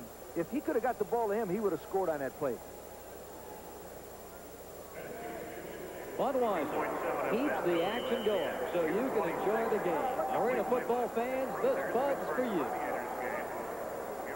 24-24 with 8 minutes and 30 seconds left to play here in the third quarter. Bob Rathman and Lee Corso at the Rosemont Horizon. Denver has it. Second down and 10 from the Chicago 19.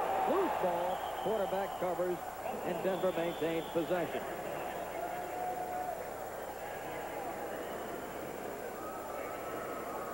Pat Kane, the center, and the quarterback Mitchell filing up that exchange. But, you know, it's surprising for the first ball game. That's the only center quarterback exchange we've had so far. Not bad for the first game. Not bad. Mitchell's numbers, a slow start, but now picking up steam. He's 13 of 25 for the game. Third and 15.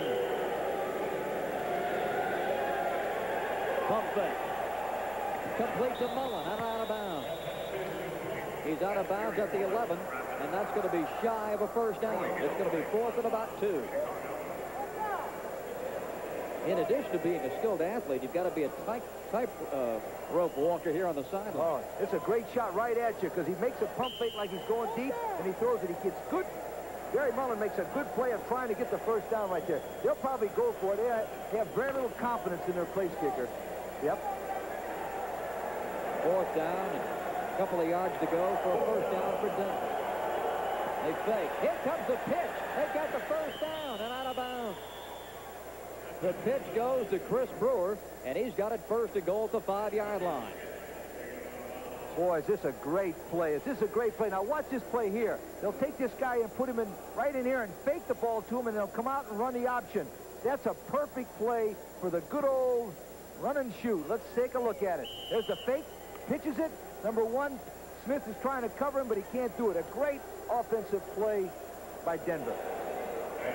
It's first down and goal for Denver. The game is tied at 24. Here comes the pass play, and out of bounds to the 2-yard line is Chris Brewer.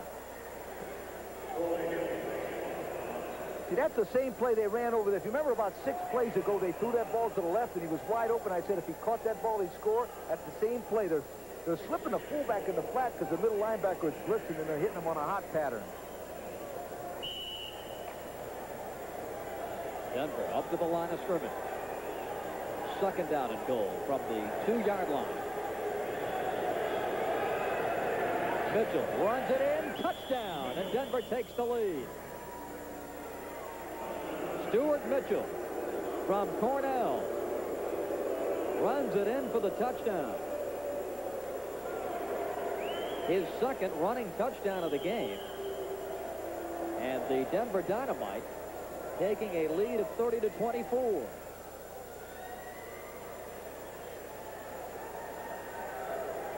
And Denver will go for 2. Or, no, I beg your pardon, they will kick. Coyne is in. He hasn't hit one, either a field goal or point after tonight. We'll see if he can convert it here. The kick is up. The kick is no good. So the long night for Marty Coyne, the Denver kicker, continues. And with 5:58 to play in the third quarter, Denver leads Chicago 30-24. And now Coyne kicks it off to Chicago. Denver leading 30-24. And Reggie Smith out of the end zone. Quickly to the outside. Touchback. And Smith up to the 20 to the 21-yard line. You mentioned, Lee Corso, at the outset of our telecast tonight, the importance of a return man. And Reggie Smith has demonstrated why that is such a key aspect of the game. He's an excellent football player. Now, there's 21. That's Cotman. He's got the same problem. He's got a cramp. These guys are not drinking enough water on the sideline, and there's Reggie Smith down on the sideline with a cramp. You got to drink a lot of water when you're playing in a game because, see, inside here, you perspire even more because there's no air in here. And there's no air conditioning, and it's warm in here.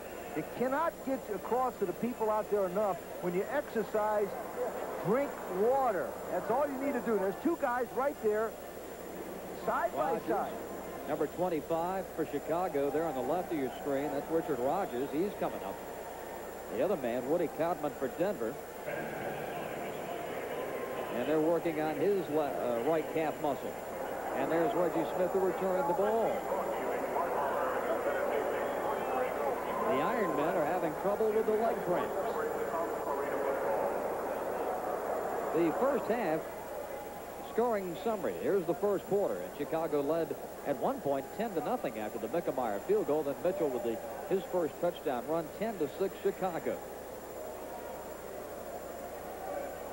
In the second quarter, Denver took a lead of 18-17 after a Mullen 32-yard pass catch from Mitchell, and then Brewer caught a 12-yard pass from Mitchell. That put Denver in front for the first time at 18-17. And so far in the third quarter, it's 30-24, Denver leading. We have had a hold to Smith touchdown pass for Chicago, Mitchell to Trimble, and Mitchell has run one in for 2 Denver scores. Hold back to pass down the middle. He's got his man hit just off his fingertips. No good.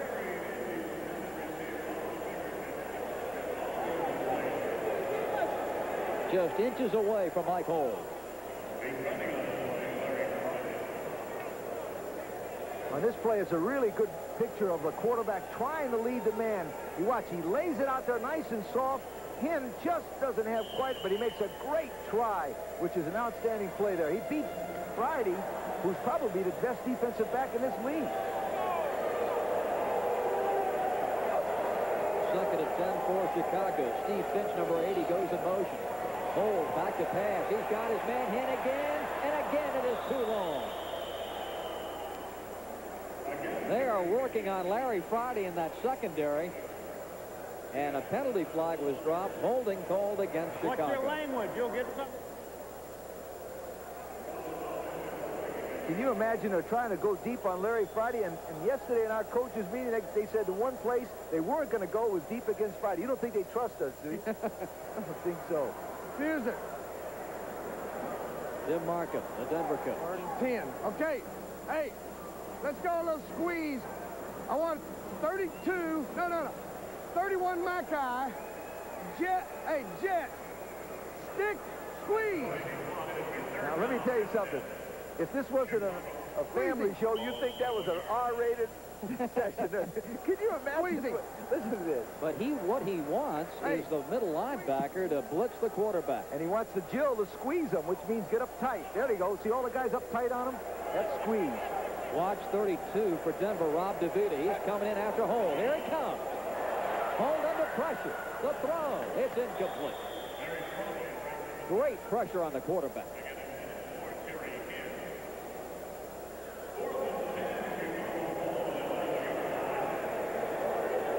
On this replay, we got number 20, Friday, against number 40, Hinn again. They're starting to work on him. They beat him to the outside, but good reaction by Friday here as he dives. The ball was a little bit underthrown. The reason the ball was underthrown is the quarterback was under such great pressure. So another field goal attempt here for Nick Mickemeyer. Remember, Smith blocked the last one. 45-yard attempt. And Mickemeyer's kick is going to be good. 45 yards for Nick Mickemeyer. And that makes it Denver 30, Chicago 27. Well, he can still kick him, Lee. I tell you right, the difference between the two teams right now is Mickemeyer is beating Marty Cohn in the kicking game. 30-27. The Denver Dynamite leading Chicago by 3. We'll be right back. 41 seconds remaining in the third quarter here in Chicago. Denver, its lead cut to 3 on the Mickemeyer field goal, 30-27. The deep man, number 42, Darrell Taylor for the Dynamite. Now Mickemeyer will kick off.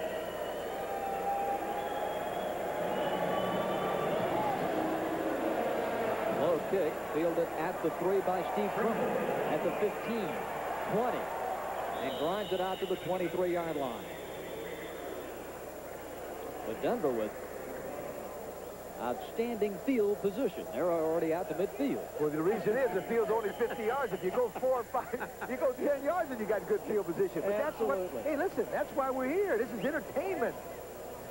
Stuart Mitchell, 5 touchdowns to his credit. 2 by land, 3 by air. 3:15 to go in the third quarter. And the Dynamite leading Chicago 30-27. Pat Kane is the center, flanked by Norris and Harris for Denver. In motion goes Trimble. Mitchell looking, now unload. Incomplete and a penalty flag. And pass interference against Troy Hill. He was on the back of Trimble down at the Chicago 8-yard line.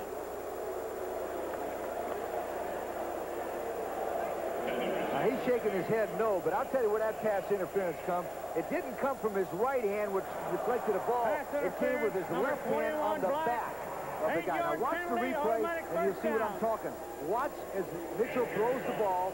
You watch Troy Hill make a great play with his right hand, but keep your eyes on his left hand because that's where the pass interference comes. If we see it right there. See the left hand pushing right there? The right hand was in excellent position. And that official is right on the play, right there. So the penalty is marked off. That moves the football to the Chicago 19 and gives Denver an automatic 1st and 10.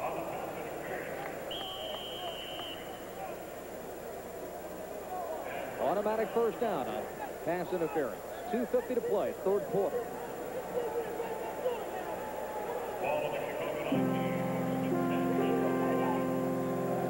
Mitchell, pitch, outside to Brewer. And that defense on those option plays, Lee, just reacts so quickly. That time, the difference between that defense was that Jim, number 40, was playing in a position instead of Reggie Smith. Now, you watch this play right here. You watch the quarterback. This man will come in motion right here. They'll fake that little trap play. The quarterback will come out and pitch it. But watch number 40 come in there. Well, Reggie Smith wasn't get there. We got Terry Hinn gets there. Now, watch this play right here. It goes in motion. There's the fake. Now, keep your eye on number 40 right there. Makes a good defensive play. No gain. It is 2nd and 10. Mitchell lofting it to Trimble and knocked down by Terry Hinn. All right, this young man from Colorado State has come into the game and done a whale of a job. Terry Hinn was supposed to be their defensive specialist. He was going to be the quarterback substitution. He's done a great job in there. That's 2 big plays in a row. But now one thing about this, in this game, you go right after him again because now he's getting tired. Terry Hinn, you see Ray Yock talking with his quarterback Mike Holt on the sideline. Terry Hinn was a walk-on for the Rams of Colorado State, but earned his scholarship and was not only a fine receiver, but a great kickoff return man. Mitchell to pass. Throws. Complete. Spinning, grinding down to the 2-yard line. And a beautiful catch by Darrell Taylor. Okay, what did I tell you? They're going to go right back at him. And the reason they're going back at him this time is because he's tired. That's 3 plays in a row at him. Now watch the replay. Number 40 is isolated man-on-man on number 42, Taylor. He gets a little bit of a rub-off on number 20, and he can't cover him, and he breaks it out to the outside. Now, that is not a legal play, but it's a completion. As they fine-tune this game, and the coaches, they may rotate some people to try to give them a breather on the field if it's possible. Hope so. Now we've got some movement, and the penalty flags come flying. Ball start, number 60 on the offense, 3-yard penalty, replay, first down. I'll explain that one to the fans. The false start means that number 60, Chuck Harris from West Virginia, put his right hand down, and then he moved it. As an offensive lineman, once you place your hand down, you cannot move it because it assimilates that you're going to move forward and draw the team offside. That's what it is. 33 seconds remaining in the third quarter. Denver leading 30-27 and looking to pad that lead on a 1st and goal. Mitchell. Off the net. Incomplete. That ball is live and in play. Can be caught by the offense for a touchdown and can be intercepted by the defense. Boy, that was exciting. That's the first time I've ever seen that. That made me stand up. Boy, I tell you, that's exciting. Now, one thing about that, you cannot have you can have pass interference on this, so that they've got to be careful. Now, watch. Mitchell will roll to his right. Everybody's got coverage man-on-man. Good coverage by 21. Copman, everybody. Now, watch the ball hit the net. Now, it's live, but you can't have pass interference. Oh, what a great play that would have been if they could have intercepted that one, wouldn't it? Almost caught by 26. Chris Brewer. That's the end of the third quarter. The Denver Dynamite leading Chicago 30-27, and we'll return in a moment.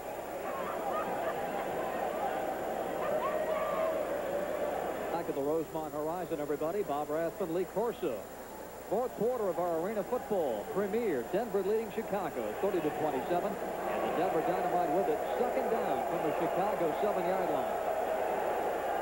Stuart Mitchell pump fakes. Looks left, looks right to the end zone, and it's complete, or is it? Nope, incompleted pass. Boy, a long wait for the call on the sideline as Trimble tried to make the touchdown grab. Get in the huddle.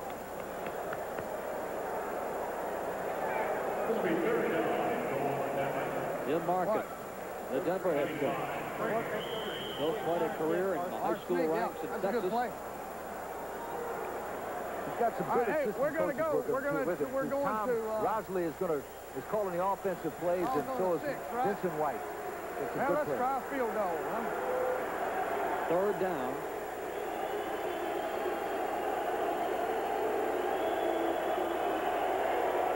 Trimble in motion. Incomplete. at the 2-yard line. And Bill Stone, number 32, with the pressure on the quarterback, Mitchell.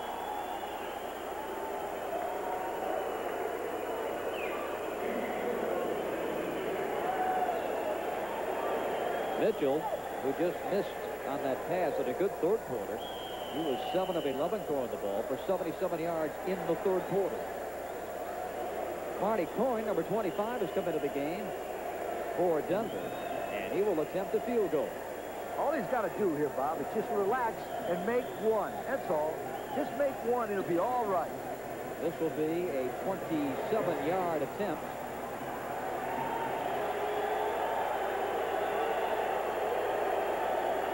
Coyne is ready, and the kick, no good. Off the net, can be returned or covered for a touchdown. It rolls out of bounds at a touchback. Darrell Taylor, number 42, his eyes getting bigger and bigger as he saw a potential touchdown, but the ball rolled out of off the end zone there and out of bounds. We'll be right back. 12 minutes and 40 seconds remaining in the fourth quarter as Chicago comes up 2nd and 3. Hold the pass. Complete. Sanders, incomplete, rather, at the 16-yard line. Hit him right between the 2 and the 6. Well, what happened there, he took his eyes off the football because he felt they might get hit. He might have been on the sideline when that first quarter hit by that defensive back happened right there and said, hey, I don't want to catch those anymore. It's going to be 3rd down. And 3 yards to go.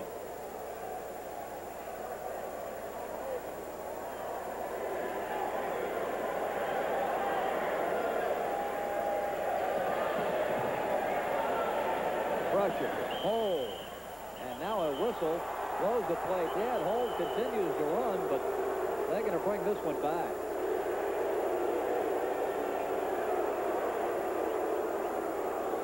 Well, as we would say in basketball, a pretty quick whistle that time. Yeah, but let me tell you, last night in the Pittsburgh-Washington game, they got some late hits, and they got criticized, the officials. I think they're a little bit too much sensitive to that right now. That was in the grass. So now it's a 4th down play. That's our field goal. So Nick Mickemeyer is into the game. He'll be kicking from his own 1-yard line. So this is a 57-yard attempt. He certainly got the leg for it. Denver sending a couple of men deep. Taylor back to his own 5. Here's the kick. On its way. It is going to be short and out of the end zone for a touchback. So Mickemeyer misses from 57 yards. And that attempt to tie the game falls short. And with 11:19 to play, it's still Denver 30 and Chicago 27. The thing about arena football, points can come in a hurry. No deficit will be too great to make up in this game, and no lead will be safe. And so far, that gentleman right there in Mickemeyer, at 5'8", 180 pounds from Temple, has been the difference in this ball game of keeping Chicago close. Denver really has played better than Chicago, but Mickemeyer has kicked better. You get the feeling, Dave, that Denver has controlled the game from the start of the second quarter on, but as you mentioned, Mickemeyer has kept them in for Chicago. They control the game since the 4th down gamble by Ray Yock in the middle backfired. Quarterback Stuart Mitchell. This is offense set. And I believe the 30-second clock expired. Play on the offense, number 2, half the distance penalty. Repeat 1st down. So it'll be 1st down at 12 and a half.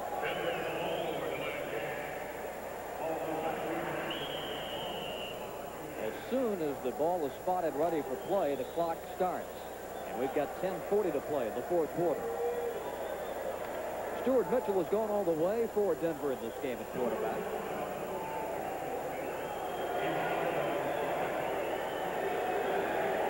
Handoff. Taylor tries to cut the corner. And rustled out of bounds as he gets over the 5 and out to the 8-yard line.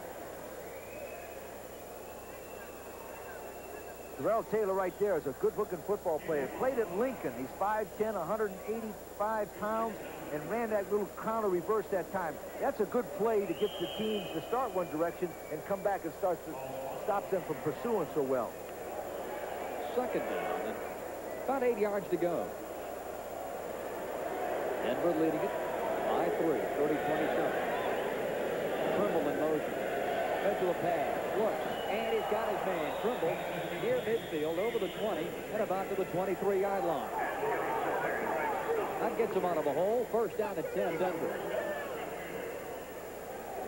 Trimble's done yeoman's work in this game. I'm impressed with Trimble, and one thing I'm very impressed with him is he knows how to throw the ball hard, but yet that one, he just laid in there nicely, had the guy wide open, he took a little bit off of it and got the completion.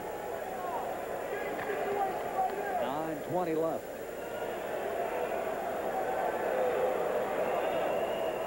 Two wideouts. Friday and Taylor. Mitchell the pass. Almost intercepted. Incomplete at the Chicago 20. Eddie Phillips, who was a Big Ten star at Iowa, almost came up with that ball.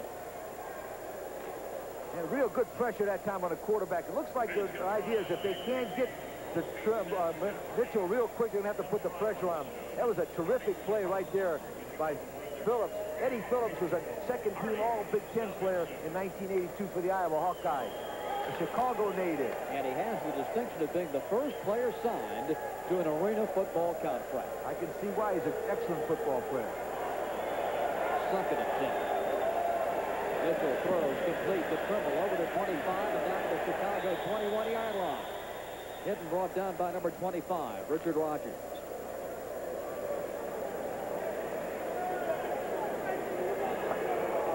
Number 25, Rogers there, is from California, but watch this hit right at the end of the play. You're going to see him get nice and low and makes a good tackle right here. Watch. He comes up into control. Wow, and hits him right underneath the chopper. Good play. This game was made for Richard Rogers of California. He was the man who was involved in that 5 lateral touchdown play against the Stanford Cardinals. So Rogers figures to play this game very well indeed. Here's the pitch. And it's coming to Brewer. Keeps those legs churning, and he's out of bounds at the Chicago 17. Stone and Phillips combined on the stop. 7.5 to play in the fourth quarter.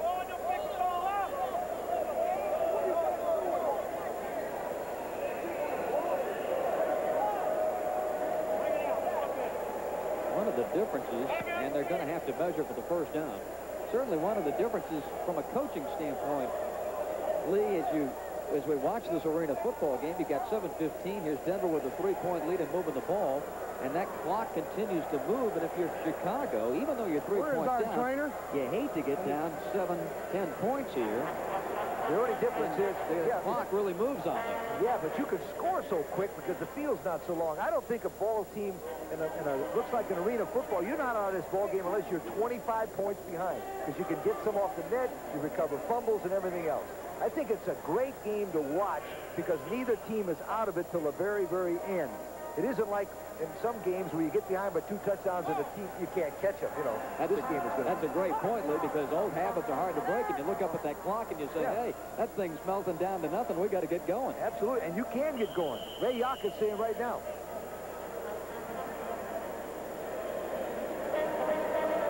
Here's the rushing yardage so far today. Chicago trailing by 3 at -9 on the ground. The reason Denver's got the rushing yardage is Mitchell, the quarterback. He's an excellent runner.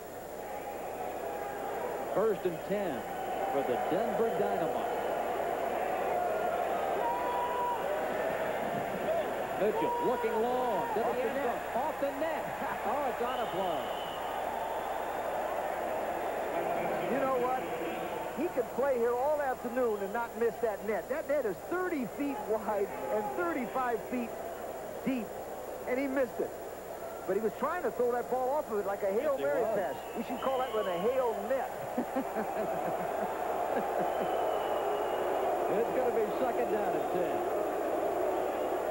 There's our first controversy. Do you give an arena football back? We better. We already got 6. 6:10 to play, fourth quarter.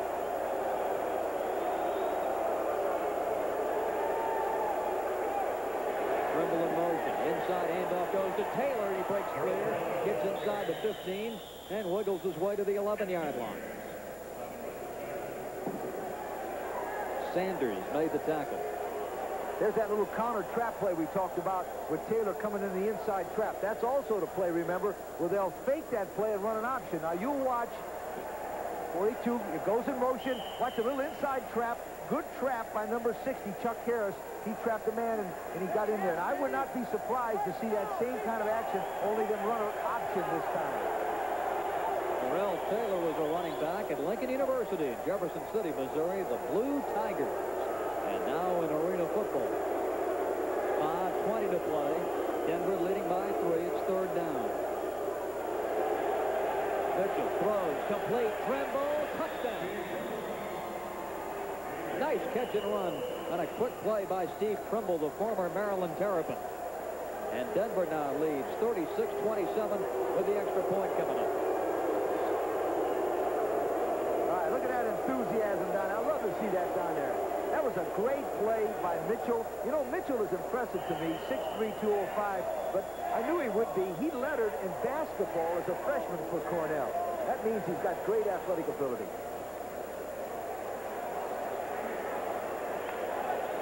.508 to play in the game. And Marty Coyne will try the point after touchdown. And the kick is no good. So Denver misses another opportunity to tack on another point, but their lead is 9. 5:08 to play in the game. And Denver on top.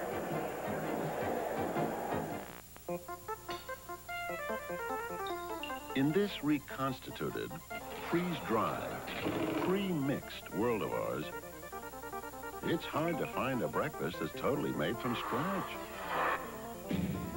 Syrup on that? Well, at Hardee's, our biscuits are made just that way, with no shortcuts like some other guys use. But then that's probably why they taste so good, and why at Hardee's we can truly say we're out to win you over. Quarterback Stuart Mitchell of Denver has been involved in 6 touchdowns tonight. He's passed for 4 and he's ran for 2. And Denver now leading at 36-27 with 5:08 to play in the game. But enter into the picture the most exciting man in arena football, number 1, Reggie Smith. And he can get Chicago right back in this game in the blink of an eye. He catches them, he returns punts, he plays defense. He hurt his shoulder, remember, making a tackle. What an all-around athlete. Here's the kick, and they squib it. And it's taken by Stone. And he gets it over the 25 and down to the Denver 21-yard line. You talk about field position. They're only 21 yards away from a touchdown. But what it did show was the great respect for Reggie Smith. I know, but I mean, 21 yards. 2 plays and they score. It's going to take a little getting used to. I would think so. 1st down and 10 for Chicago at the Denver 22. Under 5 minutes to play in the game. A running clock until the last minute of the quarter. Hold. Mike's looking. He's short on the pass, and a penalty flag is thrown.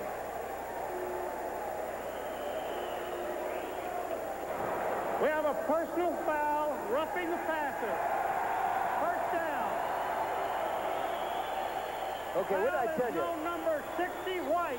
Number 60, Chuck Harris, hit the quarterback. But now, I'm telling you, that was not really a flagrant penalty, but they're so conscious of last night's game. If you watch on a replay, watch number 60 here. Your quarterback will start to roll out, hold will, and as he throws the ball, he will hit him right now from the back. A little bit shaky, but still, they want to protect those quarterbacks because they're so valuable in this league. The lifeblood of this game. Oh. 1st down and 10. Now the football at the Denver 13. Hold the pass, gets away, throws to Reggie Smith, the quick gate, gets away, and now out of bounds. Just shy of the 10-yard line. Mullen came up, his opposite number 1, to make the tackle. 4:10 to play. Clock moving here in the 4th quarter. Denver 36 and Chicago 27, and the Bruisers have the ball. They're 9 behind, but that's not very much because a touchdown, an extra point, and one of those net jobs, and they're back in the ball game. Hold, looking, throwing, complete, touchdown, Chicago. Ken Sanders.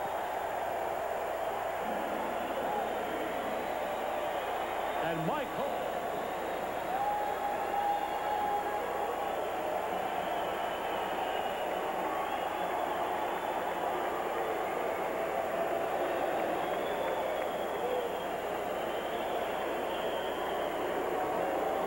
The Bruisers have cut it to 3.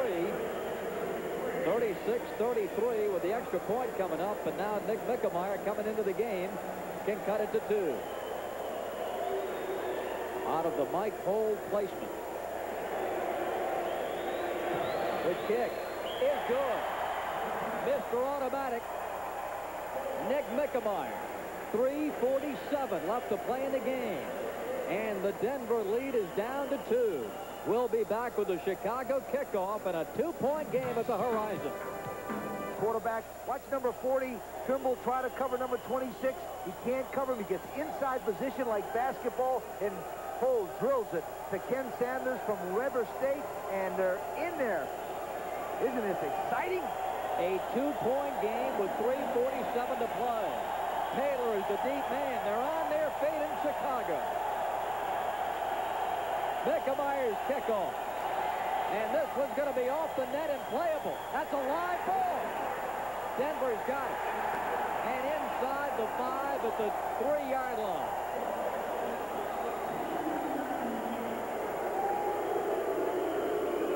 Injured player for Chicago is Troy Hill.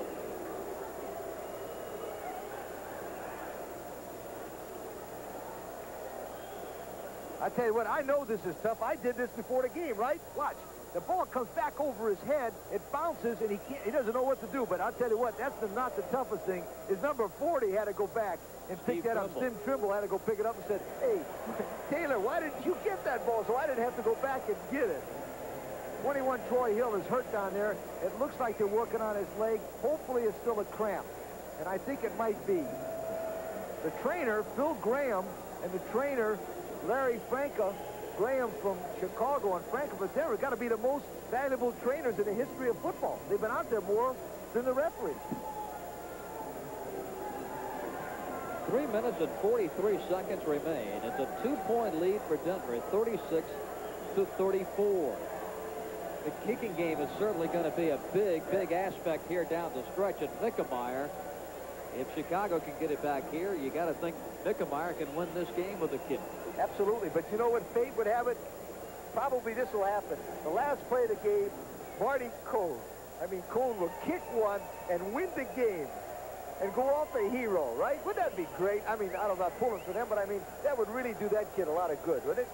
To make one all night and make it when he wins the champion or win the game. Well, that would be the Hollywood ending, and you're taking a look at the Chicago players here and coming off the field. There's Marty Coyne on the bench. He's had a lot to think about tonight. He's had a tough go of it, missing his field goals and extra points. And he may yet be called on to make an important kick. And that man has been through the wars for many years, 47-year-old Nick Mickemeyer. And he has been just sensational tonight. Now, the game has got to be won with the Chicago defense right there. They've got to hold them on this series and give them offense one more chance.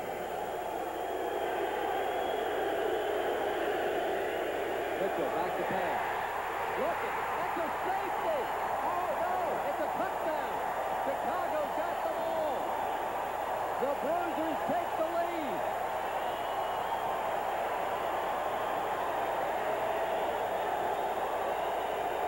Mike McCurry of Chicago knocked it loose. Bruisers lead with 3:28 to play.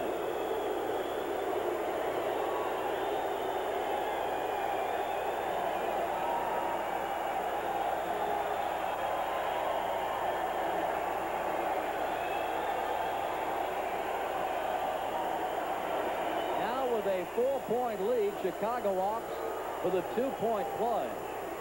They're going to try more than likely to pass it here. They've asked the ball to be placed on the far hash mark. Bruisers going for 2 here. Hole, rolling right, looking to throw. Passing back, hangs it in the corner of the end zone. It is good! Ken Sanders.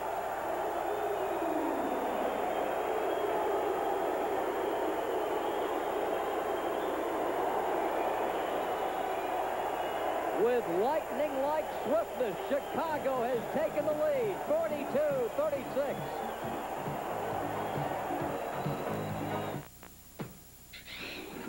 With 3:28 to play in the game.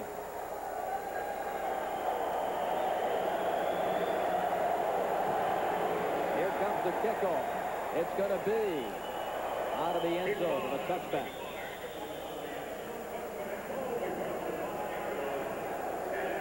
So the Denver Dynamite, which with 5:08 to play in this fourth quarter, led 36-27. But Denver has come back on a Chicago's come back on a 13-yard pass play from Hole to Sanders, a touchdown when Denver lost a fumble in the end zone, and Kenny Sanders with a 2-point pass. So now Denver trailing 42-36 with the ball first and 10 on their own 5-yard line. Trimble in motion, pass incomplete at the 50-yard line. Intended for Brewer. Sanders defending.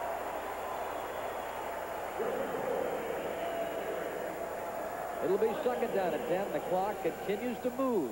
Remember we just talked about it. We looked up to there about a minute ago. They were down by 9, and all of a sudden they're up by 6. This is arena football at its best, at its finest, right here. See the clock, top part of your screen. It is second down at 10 from the 5-yard line. Trimble and Friday come wide to the right of your screen. And now Trimble in motion. Mitchell back to pass, firing, incomplete. Off the hands of Trimble, number 40, and that makes it third down. Bill Stone, number 32, the middle linebacker, is putting a lot of pressure on Mitchell. It looks like they feel like in this fourth quarter that they can't win without putting the pressure on number 2, Mitchell. Now there's a coach. That's Tom Rosley right there with his left finger up. He's talking to the quarterback, and there's Tim Larkin. Okay. We're right here to first. You can't cover me. He's tired. We come back to that. Let's go with it. Wing post right now? Yeah. Okay, left, left. Okay. All right, what they've called is a wing post. That means one of the inside receivers on the left side is going to go down about 8 to 10 yards and break across the middle towards the post. Now, the problem they have is protecting Mitchell. If they give him time, he can hit this pass and make a big play out of it. What the defensive coaches are saying down here on the side, as you see Dick Mosley, who's the defensive backfield coach and coordinator for Chicago team, is talking to number 32, who just went back in there. And if he blitzes, watch out. It could be a big play for Chicago or a big play for Denver. Now, Ray Yock is telling Hole right there, we've got to keep the football because this game is not ever out of reach of the opponent. No lead is too big. No deficit, too much to overcome in arena football. 2:08 to play in the fourth quarter. 42-36 Chicago.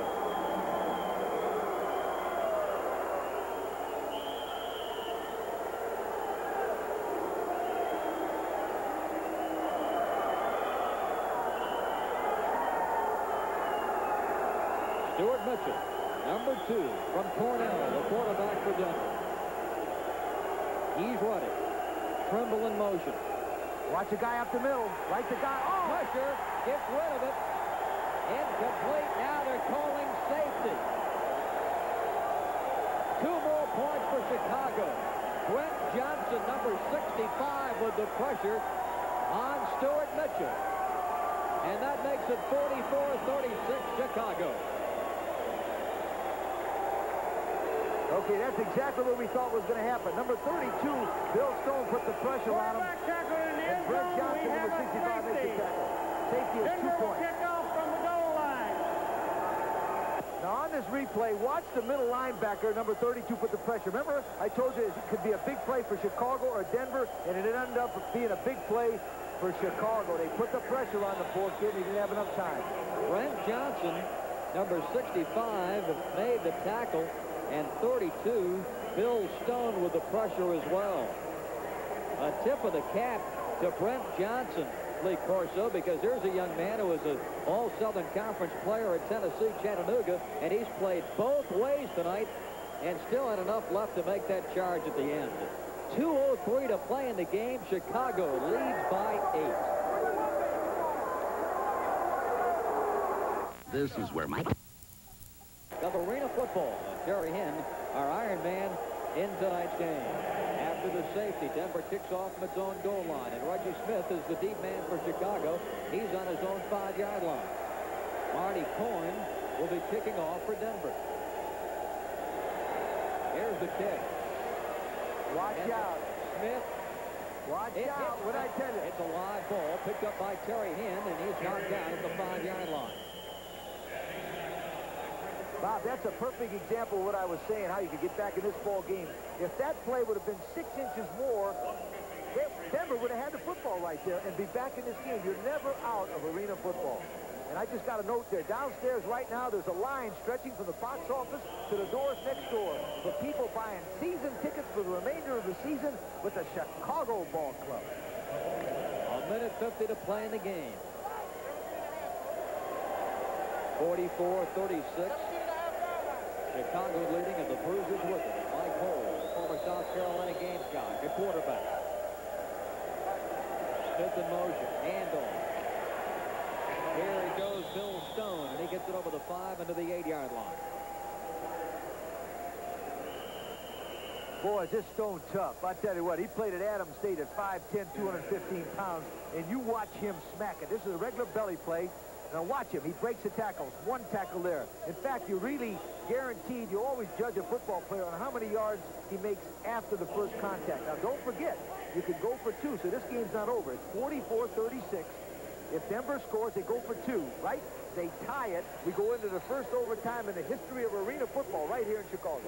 1:27 to play, and coming up immediately following our arena football telecast from Chicago, ESPN's acclaimed Sports Center. We'll bring you up to date on everything that's happened in sports today. The latest on the U.S. Open out in San Francisco. And all the baseball news, all coming up on Sports Center right after our game. It's 2nd down and 6. 1:27 to play here in the 4th quarter with Chicago leading Denver 44-36. You mentioned Bill Stone. He played at Adams State for the Indians, probably the 2nd most famous football player to come out of Adams State. The other was Don Cockcroft, who used to kick left-footed for the Cleveland Browns. They need to get him out of retirement and put him on the Denver team tonight. 1:27 left. The ball ready for play, and Mike Hole comes up under his center, Brent Johnson.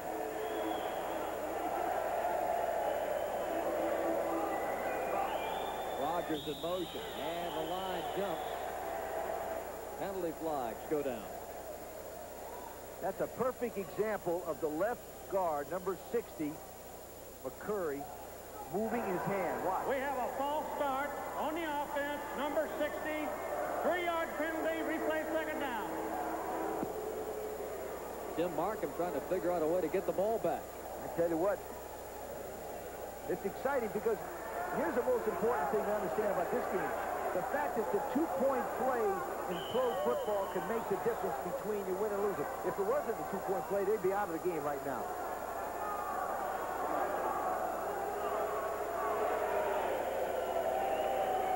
Again in motion. Hold will hand off. Fullback Stone. Out to about the 8-yard line. Denver frantically, the coaches desperately wanting a timeout, and finally they stop the clock with 1:17 to play. So the Bruisers of Chicago coming back with a big 4th quarter rally. They've taken a lead over Denver, and we'll be right back.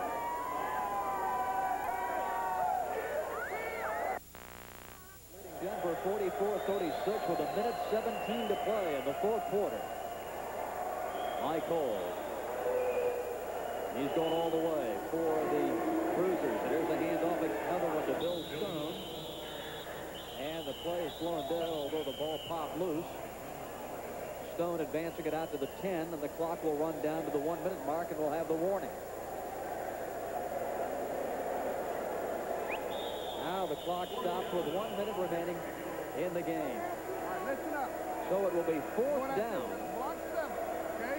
Here's Tim Martin. Get that return. We got a minute. We're going to win this football game. Okay, we're going to first one tighten, and we're going to win it. Okay?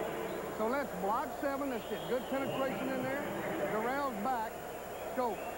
Block 7, and then try to, after they block, peel off over here. Right return. Hey, come here. We're going to block 7, and then you return it right. Tell them. Well, that was self-explanatory. Block 7 means they're coming from the left side, the 7 being the odd number, and they're going to return it back to the wide field. Now let's set the situation. They've got a minute to go. The clock stops, remember, after incomplete passes, so they've got plenty of time. They can score, go for 2, and tie it. Nick Mickemeyer on fourth down will try a field goal. This coming from his own 3-yard line. So this will be a 55-yard attempt. Here comes the kick. It is up, and it is going to be caught. And now returned. Taylor gets it out to the 10-yard line with 50 seconds to play.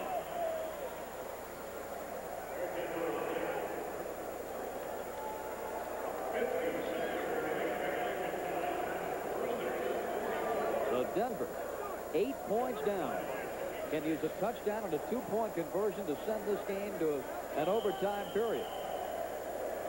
And the key part of this ball game will be right now if they can keep number 32 Stone away from Mitchell, the quarterback. If he gets time, he can win this game. They're going to go deep. Gary Mullen, touchdown, Denver. All right, they got to go for 2 now. Gary Mullen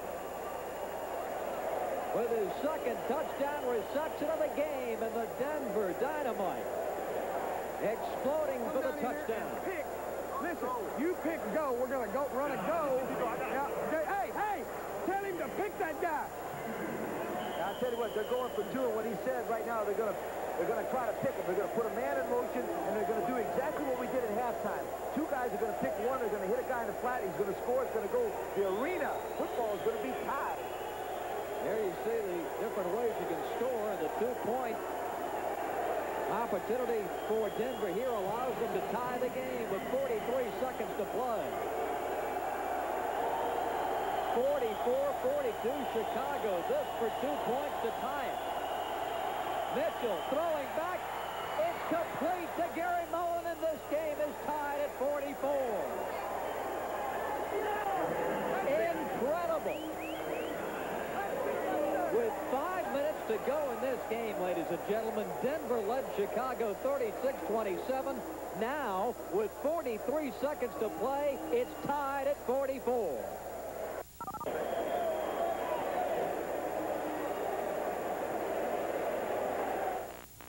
Picture on number 1, Gary Mullen of West Virginia. The quarterback gets time. What did I tell you? If you give him time, there's no way this kid can't beat you. Mitchell, number 2, throws the 1. Mullen, touchdown. He beats Rogers, that good player from California, and we got ourselves a ball game. Now the spotlight shifts to number 1, Reggie Smith of Chicago, and here's the kickoff, and Smith will jump up, catch it. Oh, he's out of the end zone. And that'll be a touchback. Boy, a tough break for Chicago. Now the ball comes out to the 5-yard line. Smith had a tough call. He was trying to judge whether that ball was going to hit the net or the support, or whether or not he could catch it on the fly. Great athletic play by Smith, because I'll tell you what, that was a close play. Could have gone either way. But now here's the situation. They've got the quarterback hold that can throw the football straight, and they got the number 1 weapon, though. They got Nick Mickemeyer. Remember that name, because it's going to come down here about a 30-yard field goal for the game. Stay with us. Sports Center to follow. 43 seconds remaining in the game. Mike Holt back to pass, under pressure, gets away, throws it deep. He's looking long, and it's going to be incomplete in the end zone for Ken Sanders. Hit the turf hard, did Sanders, slow and coming to his feet. Now pops up and runs back to the huddle at the other end of the field. You know, it's amazing to me, and I really don't want to get too enthusiastic, but the endurance of these players. They've been playing here hard for almost 59 minutes, almost 60 minutes, and they're still giving it all. What a great effort they are, endurance. There's Mickmeyer, could be the difference.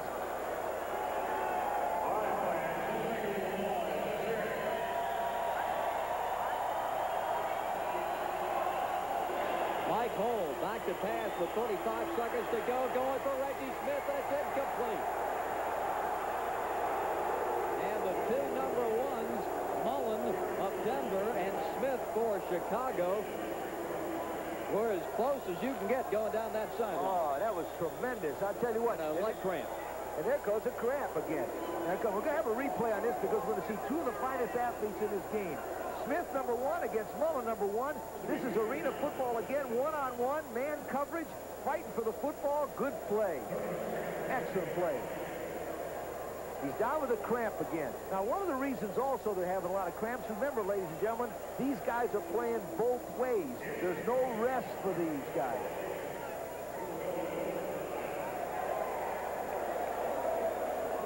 It is second down. So Chicago will have another couple of cracks at it before this man will move into the picture. Nick Mickmeyer, a long-time NFL kicker, the Atlanta Falcons, Buffalo Bills, went to the Pro Bowl back in 1973 with the Atlanta Falcons. Interesting story about Mickmeyer. We signed him or had him ready to play for the Orlando Renegades of the United States Football League. I've been coaching that guy right now. I tell you what, here's a situation that's important. If they don't make a first down, at least they've got to make some kind of yardage up there because it's third down, and they got to get him at least 5 or 10 more yards so he can make it. There are Mickmeyer's field goal numbers.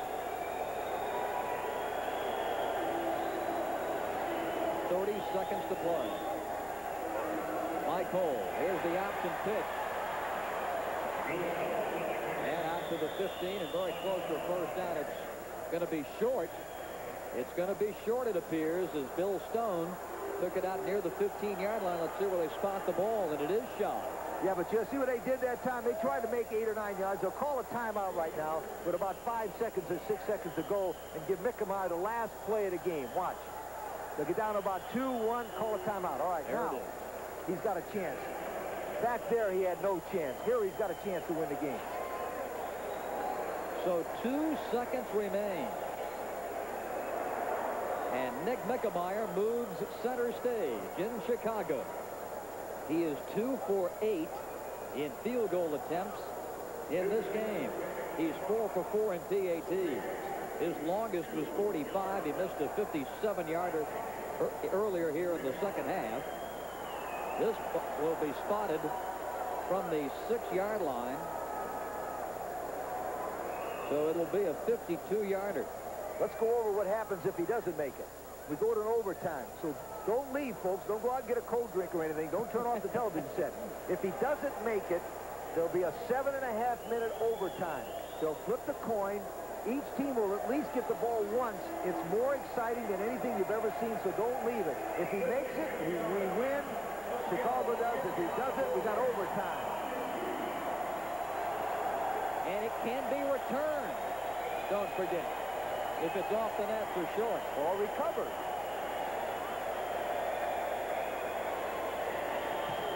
Blocked. Angles out of bounds. And the game, regulation time, is over, and we've got an overtime here in Chicago. So Mickmeyer's 52-yard attempt to win it was deflected at the line of scrimmage, and we've moved to an overtime period. Now, this is what happens now. Each team will get 2 timeouts.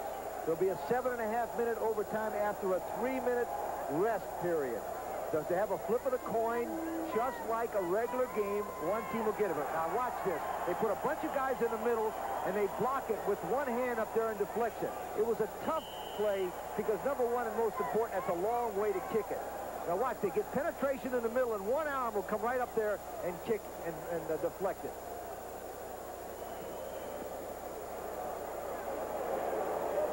Right, there's a 3-minute break in the action right now to get the players so they can get themselves rested. The coaches can go over the theories. They'll have a flip of a coin. Number 10 hole is going out there for the Chicago team. They'll flip the coin, and then they'll make a decision. 7.5 minutes of play.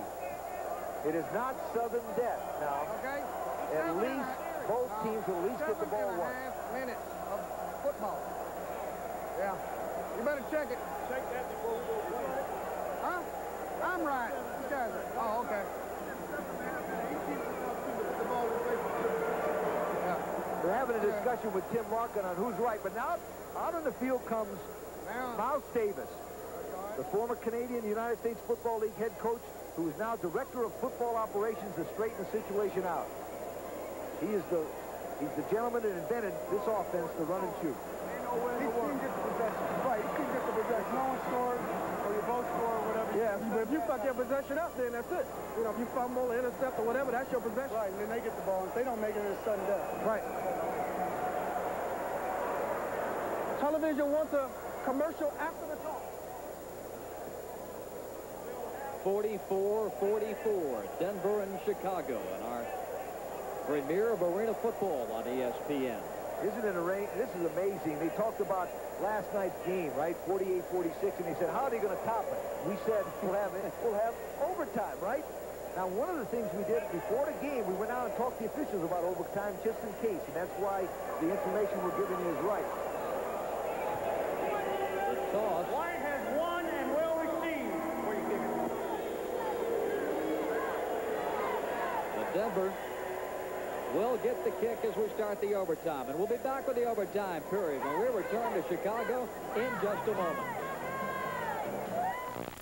For the Chicago kicking off to Denver. Nick Mickemeyer will be booting it deep.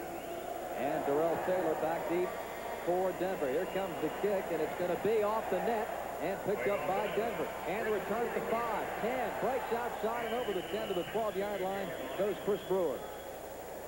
And now, Arena Ball rules expert Lee Corso will explain the overtime. Okay, according to the officials before the game, there's a 7.5-minute period right now. Denver won the toss, so they get the football. Now remember, after this, Chicago will get at least one chance with the football unless Denver scores 9 consecutive points. So basically what you're saying is this. Denver gets the ball, moves it down, sees what they can do. Chicago gets it. They go back and forth at the end of 7.5 minutes. If it's still tie, it's a tie game.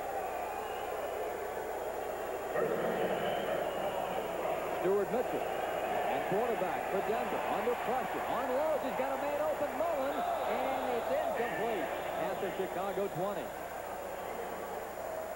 And the quarterback is hurt. Mitchell just now getting to his knees in the end zone.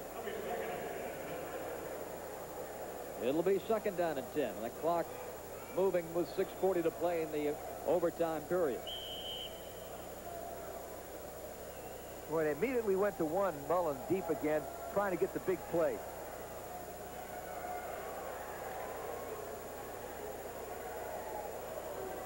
Mitchell, 256 yards on a 50-yard field.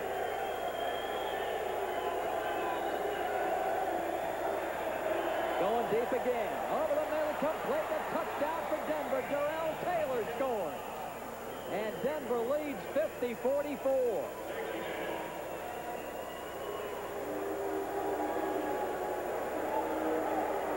Beautiful catch and run. Put it right between, you see those little pipes right there? Put it right between those pipes, okay? Good, all right. Jim Markham talking to his kicker, Marty Coyne. Marty put it right between the uprights. All right, here's a perfect pass. Number 42, Taylor beats number 26, Sanders, one-on-one. Remember in the beginning of the show, we talked about one-on-one man coverage. It looks great for the fans. It's tough to do. Going to kick. And it's no good. Wide to the left. So it remains a 6-point Denver lead at 50-44 and 6:11 to play in the overtime period.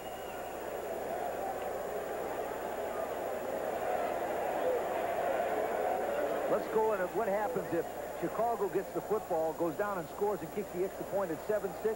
They still keep playing till 7.5 minutes is up.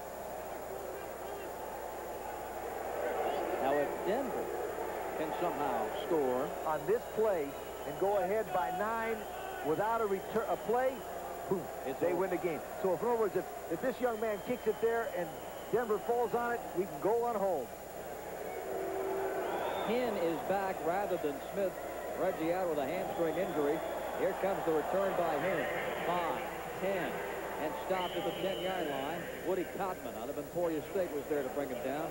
And he also got some help from 65, John Norris. So Chicago's got a shot at it now, trailing by 6 at 50-44, and 6:06 to play. Overtime from the Rosemont Horizon.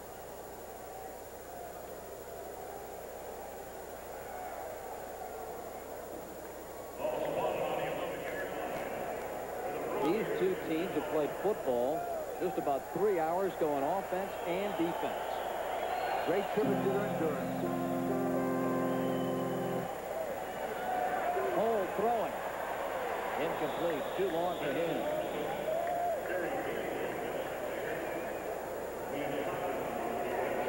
That play didn't work because John Norris, number 65 from American International, at 6'3", 260, put a lot of pressure on Holt, and he had to throw the ball a little bit faster than he wanted. There's him still playing hard, offense and defense. Isn't he the Iron Man of the week? Goes to show you. He turns kicks, catches passes, plays defense. Some of the players in football's first Iron Age, the Broncos, the Brewers, and the Maryland Martleys would be proud of this Saturday night. There's a pass that is out of bounds. 5 minutes to play in overtime. 50-44 Denver. You know, it's evident of one thing that's happening right here. Number 82, Smith, that time, beat number 64, Larkin, and Johnson, number 65. It looks like the defensive linemen of Denver are in better shape than the offensive linemen of Chicago, and they're putting a lot of pressure on them. Here comes Reggie Smith back in the ball game. And the excitement builds in the arena here as Smith comes in and Hinn goes out. Tim Markham is walking the sidelines and getting ready to call his defenses.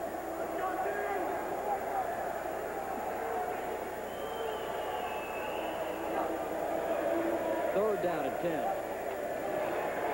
Hold is wrapped up and sacked back just outside the goal line by DeVita.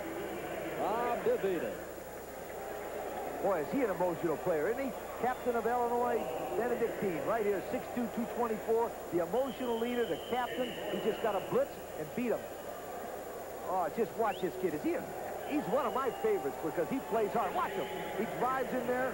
He beats 32 stone to the quarterback hold and makes a great play. Everybody's proud of him at Illinois Benedictine.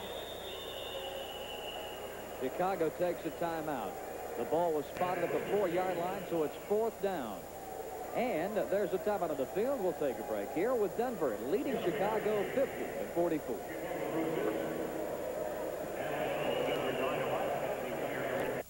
If they don't make 15 yards, Denver's going to get the ball and score again.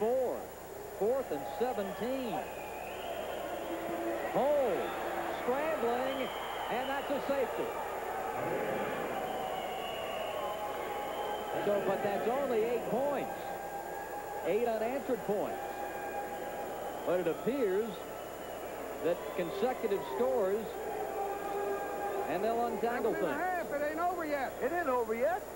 Well, the players are coming out onto the field as if it is, but it's only 8 points, and there is the case where the missed point comes back to haunt Denver again. Well, they better make it up because the people are leaving. They better call the game right now because everybody's leaving and going home. Well, if it's good enough for you, it's good enough for me. 3:54 was showing on the clock, but it appears that we are history in Chicago with Denver walking off the field, 8-point winners, 52-44. And the victorious head coach, Tim Markham of the Dynamite, congratulating his players on a long night's work. Denver wins 52-44. And we'll return to Chicago right after this timeout.